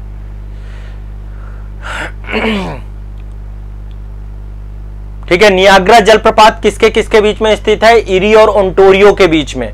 ईरी और ओंटारियो के बीच में नियाग्रा जलप्रपात अवस्थित है, और नियाग्रा जलप्रपात से जल विद्युत उत्पादन बड़े स्तर पे किया जाता है, और ये जल विद्युत उत्पादन कनाडा और यूएसए दोनों की विद्युत आपूर्ति करती है यहां से। ठीक है, यहां पे जो है घास के मैदान है, बड़े स्तर पे घास के मैदान यहां पर देखने को मिलते हैं। शिकागो वगैरह में ये भी आपको दिखेगा, घास के शीतोष्ण घास मैदानों की खेती भी यहां पे की जाती है।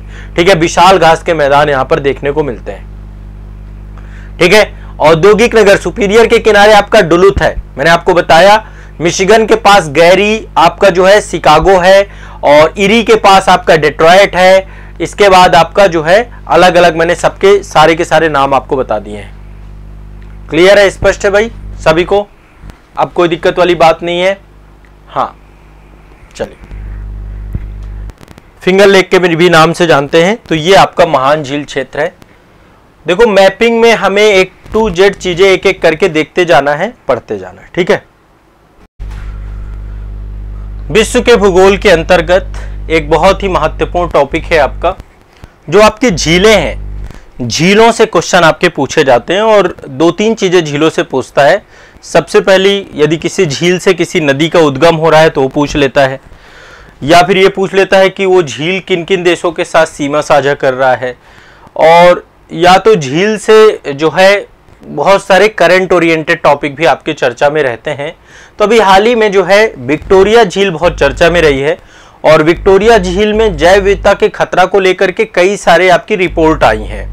एक रिपोर्ट IUCN के द्वारा भी जारी की गई थी हाल ही में, आपकी international union of protection of nature IUCN, इसके द्वारा एक रिपोर्ट जारी की गई थी, जिसके द्वारा ये कहा गया था कि विक्टोरिया झील का जो बायोडाइवर्सिटी है वो लगातार पॉल्यूशन के कारण से बहुत सारी प्रजातियां इसकी विलुप्त हो रही हैं। तो कई बार करंट में चर्चा में रहती है, तो विक्टोरिया झील आपकी काफी चर्चा में थी। तो आज के सेशन में हम विक्टोरिया झील को समझने जा रहे हैं कि विक्टोरिया झील के साथ कौन कौन से कंट्रीज हैं जो कि सीमा साझा करते हैं, और विक्टोरिया झील से जुड़ा हुआ करंट अफेयर्स क्या क्या हो सकता है। तो ये आपका अफ्रीका कॉन्टिनेंट पे है। सबसे पहले तो ये आप देख पा रहे हैं अफ्रीका कॉन्टिनेंट है। अफ्रीका कॉन्टिनेंट पे ही यहाँ पर आप देखेंगे विक्टोरिया झील है। ये आप देख रहे हैं ग्रीन कलर से 3 देशों से घिरी हुई है। 3 देशों की सीमा लगती है विक्टोरिया में। आज के सेशन में आपको रट लेना है, याद कर लेना है, जीवन में कभी दोबारा भूलना नहीं चाहिए। एक बार जब मैं आपको कोई चीज करवा दूं फिर आप उसको भूलेंगे नहीं। तो यहां पर देखिए, ये आप देख पा रहे हैं, ये है लेक विक्टोरिया। अच्छा, अफ्रीका में बहुत सारी झीलें हैं, तो मैं एक एक करके झीलें लूंगा, मैं ऐसा नहीं होगा कि एक साथ, है ना, तो एक एक करके झीलें हम लेंगे और सारी झीलों को समझने का प्रयास करेंगे। ठीक है, तो आज हम विक्टोरिया लेक देख रहे हैं और बहुत विस्तार से इसको समझने का प्रयास करेंगे। जो इंपॉर्टेंट सेगमेंट है ये आप देखेंगे, ये है आपका विक्टोरिया लेक। ठीक है, 3 देशों के साथ सीमा साझा करता है। पहला है केन्या, दूसरा है युगांडा और नीचे है तंजानिया। पहले ये रट लेना है, 3 देश हैं, 3 देशों की सीमाएं लगती हैं। ठीक है, विक्टोरिया झील से। पहली बात, अफ्रीका की सबसे बड़ी झील कौन सी है? विक्टोरिया झील। अफ्रीका की सबसे बड़ी झील कौन सी है? विक्टोरिया झील। किन किन देशों के बीच सीमा साझा करती है? युगांडा, केन्या और Tanzania. Uganda, Kenya, Tanzania. Uganda, Kenya, Tanzania. Uganda, Kenya, Tanzania. अपने एटलस में भी देख लीजिएगा, मैप एटलस में आप लोग भी अफ्रीका का मानचित्र खोलेंगे तो वहां पर आपको ये झील मिल जाएगी। ठीक है, तो एक तो ये भी आपको ध्यान में रखना है। तो ये आपका जो है, इसका थोड़ा बहुत विस्तार जो है बुरुंडी और रवांडा तक भी है, लेकिन 3 देशों के साथ ही सीमा साझा करती है। ये है आपकी लेक विक्टोरिया। ठीक है, इधर केन्या है आपका, जो बॉर्डर्स लगती है केन्या के साथ, यहां पे युगांडा के साथ, और ये आपका तंजानिया। 3 देशों के साथ सीमा साझा करती है। यहां पे देखिए 2 देश हैं, एक रवांडा है और यहां पे बुरुंडी है। यहां तक मतलब थोड़ा विस्तार है इसका, लेकिन ये सीमा साझा नहीं करती इनके साथ। ठीक है, विस्तार मतलब ये तंजानिया के अंदर ही जाकर के लॉक्ड रहती है, तो पड़ोसी हैं, ये पास में है, लेकिन इनका कोई मतलब नहीं है। यदि ऑप्शन में आता है रवांडा और बुरुंडी तो गलत होगा। 3 ही है इसके सहित, केन्या, तंजानिया, युगांडा। ठीक है, रवांडा और बुरुंडी नहीं है। अफ्रीका की ये झील है आपकी, रवांडा और बुरुंडी नहीं है। रवांडा और बुरुंडी नहीं है, ये रट लेना है आपको। ठीक है, अब आगे चलते हैं। नेक्स्ट, पहली बात तो ये हो गई। अब इसके बारे में 2-3 फैक्ट आप जान लो जो आपको जानना चाहिए। पहला फैक्ट है कि इसको जो है डार्विन ऑफ ड्रीम पॉन्ड के नाम से भी जाना जाता है। इसका एक नाम और है विक्टोरिया झील का, डार्विन के ड्रीम पॉन्ड। डार्विन के ड्रीम पॉन्ड के नाम से भी इसको जानते हैं। पहली चीज तो डार्विन के ड्रीम पॉन्ड के नाम से भी जानते हैं। विश्व की मीठे पानी की दूसरी सबसे बड़ी झील है। नंबर 1 में सुपीरियर झील है। सुपीरियर, मैं आपको सुपीरियर झील पढ़ाऊंगा, आप इंतजार करिए, ये टॉपिक भी हम लोग बहुत अच्छे से पढ़ने वाले हैं। सुपीरियर झील हम लोग पढ़ेंगे। ठीक है, तो सुपीरियर झील आने वाले सेशंस में देखेंगे हम लोग। तो सुपीरियर झील नंबर 2 आपका जो है, पहला तो सुपीरियर झील है आपका, दूसरे नंबर पे जो आपकी है वो है विक्टोरिया झील। विक्टोरिया ये मीठे पानी की सबसे बड़ी झील है, झील सुपीरियर। ये क्वेश्चन पूछता है कई बार। एक चीज और आता है, अफ्रीका की झीलों से क्रम से पूछा जाता है, उनको नॉर्थ से साउथ क्रम और साउथ से नॉर्थ क्रम। ये मैं एक अलग सेशन लाऊंगा जिसमें मैं क्रम आपको करवा दूंगा। ठीक है, थोड़ा सा उसका इंतजार कर लीजिए, एक अलग से सेशन लेंगे। पहले मैं प्रमुख प्रमुख झीलें आपको बता दूं, फिर नॉर्थ और साउथ वाला क्रम भी आपको पढ़ा दूंगा। ठीक है, तो सुपीरियर झील मीठे पानी की दूसरी सबसे बड़ी झील, वो पहले नंबर पे झील है। विक्टोरिया दूसरी सबसे बड़ी झील है।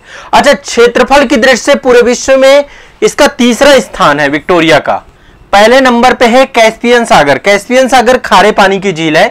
ठीक है, लेकिन सबसे बड़ी है कैस्पियन सागर। कैस्पियन सागर के साथ सीमा साझा करने वाले देश मैंने आपको बताए थे। कैस्पियन सागर झील है ये आपका। तो विश्व की सबसे बड़ी झील तो कैस्पियन सागर है, लेकिन ये खारे पानी की झील है। तो मीठे पानी की सबसे बड़ी झील कौन सी है? सुपीरियर झील। दूसरे नंबर पे विक्टोरिया झील।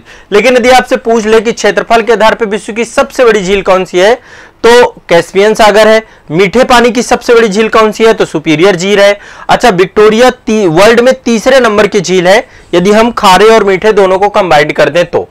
ठीक है, अब विक्टोरिया से क्या होता है, यहां से नील नदी का उद्गम होता है। मैं नील नदी अलग से एक पर्टिकुलर टॉपिक पढ़ाऊंगा, किन किन देशों से होकर के जाती है नाइल रिवर। तो देखिए, विक्टोरिया से नील नदी निकलती है, जिसको हम श्वेत नील भी कहते हैं। श्वेत नील नदी यह विश्व की सबसे लंबी नदी है। श्वेत नदी, नील नदी। नील की 2 ब्रांचेस हैं, ब्लू नील है और श्वेत नील है।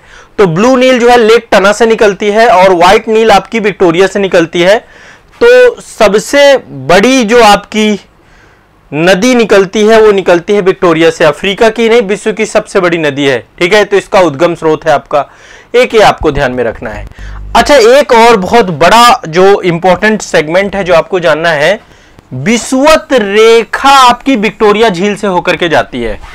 विषुवत रेखा होकर जाती है विक्टोरिया झील से, विषुवत रेखा भी विक्टोरिया झील से जाती है। ठीक है, तो ये विषुवत रेखा में अवस्थित झील है, विषुवत रेखा में अवस्थित झील है, विश्व की सबसे बड़ी उष्णकटिबंधीय झील। यदि कोई ये पूछ ले कि विश्व की सबसे बड़ी उष्णकटिबंध में अवस्थित सबसे बड़ी झील है, क्योंकि सुपीरियर आपकी शीतोष्णकटिबंध की झील है, तो ये विषुवत रेखा भी यहां से गुजरती है। ठीक है, यहां पर बहुत बड़े स्तर की जैव विविधता है, क्योंकि उष्णकटिबंधीय क्षेत्र है, विषुवत रेखा के पास अवस्थित है। तो विक्टोरिया झील का जो नदी वेशन है, यहां पे मत्स्य पालन भी होता है, बहुत सारे फॉरेस्ट एरिया भी हैं, यहाँ पे वेटलैंड एरिया भी है, रेजलैंड एरिया भी है। तो विशाल प्राकृतिक संसाधनों के लिए हम विक्टोरिया झील को जानते हैं। ये आप देख सकते हैं लेक विक्टोरिया, यहाँ पे प्राकृतिक संसाधन बहुत है इसके नदी वेशन में, और यहाँ पे बड़े स्तर पे यहाँ के आसपास जितने भी कंट्रीज हैं उनको एक तो पानी की उपलब्धता, स्वच्छ पानी के साथ साथ, चूंकि ये मीठे पानी की झील है तो स्वच्छ पानी की उपलब्धता, लोगों को आजीविका प्रदान करना, मत्स्य पालन, विभिन्न प्रकार की आर्थिक गतिविधियों के लिए इस झील को हम लोग देख सकते हैं। ठीक है, तो अभी क्या है, यहाँ पे पॉल्यूशन बहुत तेजी से हो रहा है इस पूरी झील पे, नदी वेशन में। यहाँ पे बहुत सारी स्थानीय प्रजातियां विलुप्त हो रही हैं, और इसको लेकर IUCN की एक रिपोर्ट आई थी जिसमें बताया कि यहाँ की बहुत सारी मछलियां, केकड़े, बहुत सारे मोलस्का जीव, ये सारे के सारे धीरे धीरे औद्योगिक प्रदूषण के कारण से, क्योंकि इसके चारों तरफ जितनी कंट्री हैं, केन्या इंडस्ट्रियलाइजेशन कर रहा है इसके आसपास, ठीक है, युगांडा और तंजानिया भी तो औद्योगिकरण के कारण से यहाँ पे औद्योगिक पानी पहुंच रहा है बड़े स्तर पे। और चूंकि आपको पता है कि औद्योगिक पानी यदि यहाँ पहुंचेगा तो लेक का टेम्परेचर बढ़ेगा, वैसे भी 0 डिग्री पे अब ये आपकी उपस्थित है, तो जितना ज्यादा टेम्परेचर बढ़ेगा यहाँ पे बहुत सारी प्रजातियों के लिए खतरा बन जाएगा। ठीक है, तो यहाँ पे आपको ध्यान में रखना है। क्लियर है, स्पष्ट है?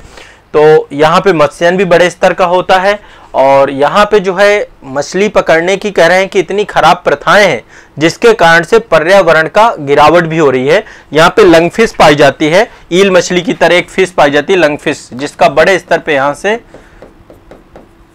मत्स्य पालन गतिविधियां की जाती है लंगफिश का। ठीक है, तो ये आपको ध्यान में रखना है।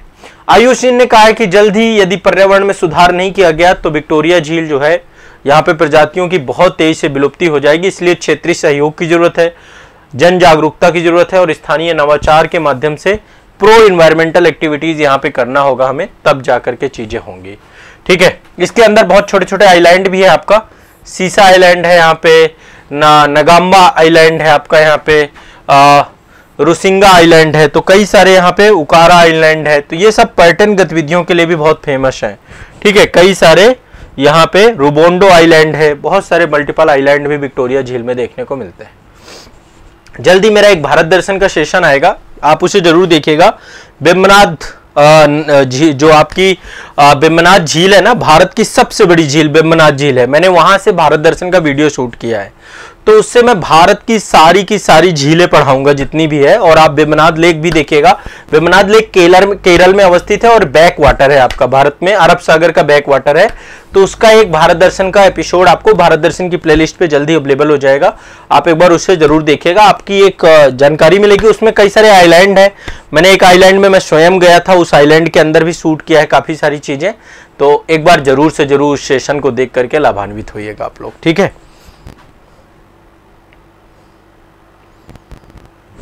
तो ये एक आपका जो है इंपॉर्टेंट सेगमेंट है लेक विक्टोरिया। लेक विक्टोरिया आपका इंपॉर्टेंट सेगमेंट है, आप सभी को ध्यान रखना है इसको लेकर के। चलिए।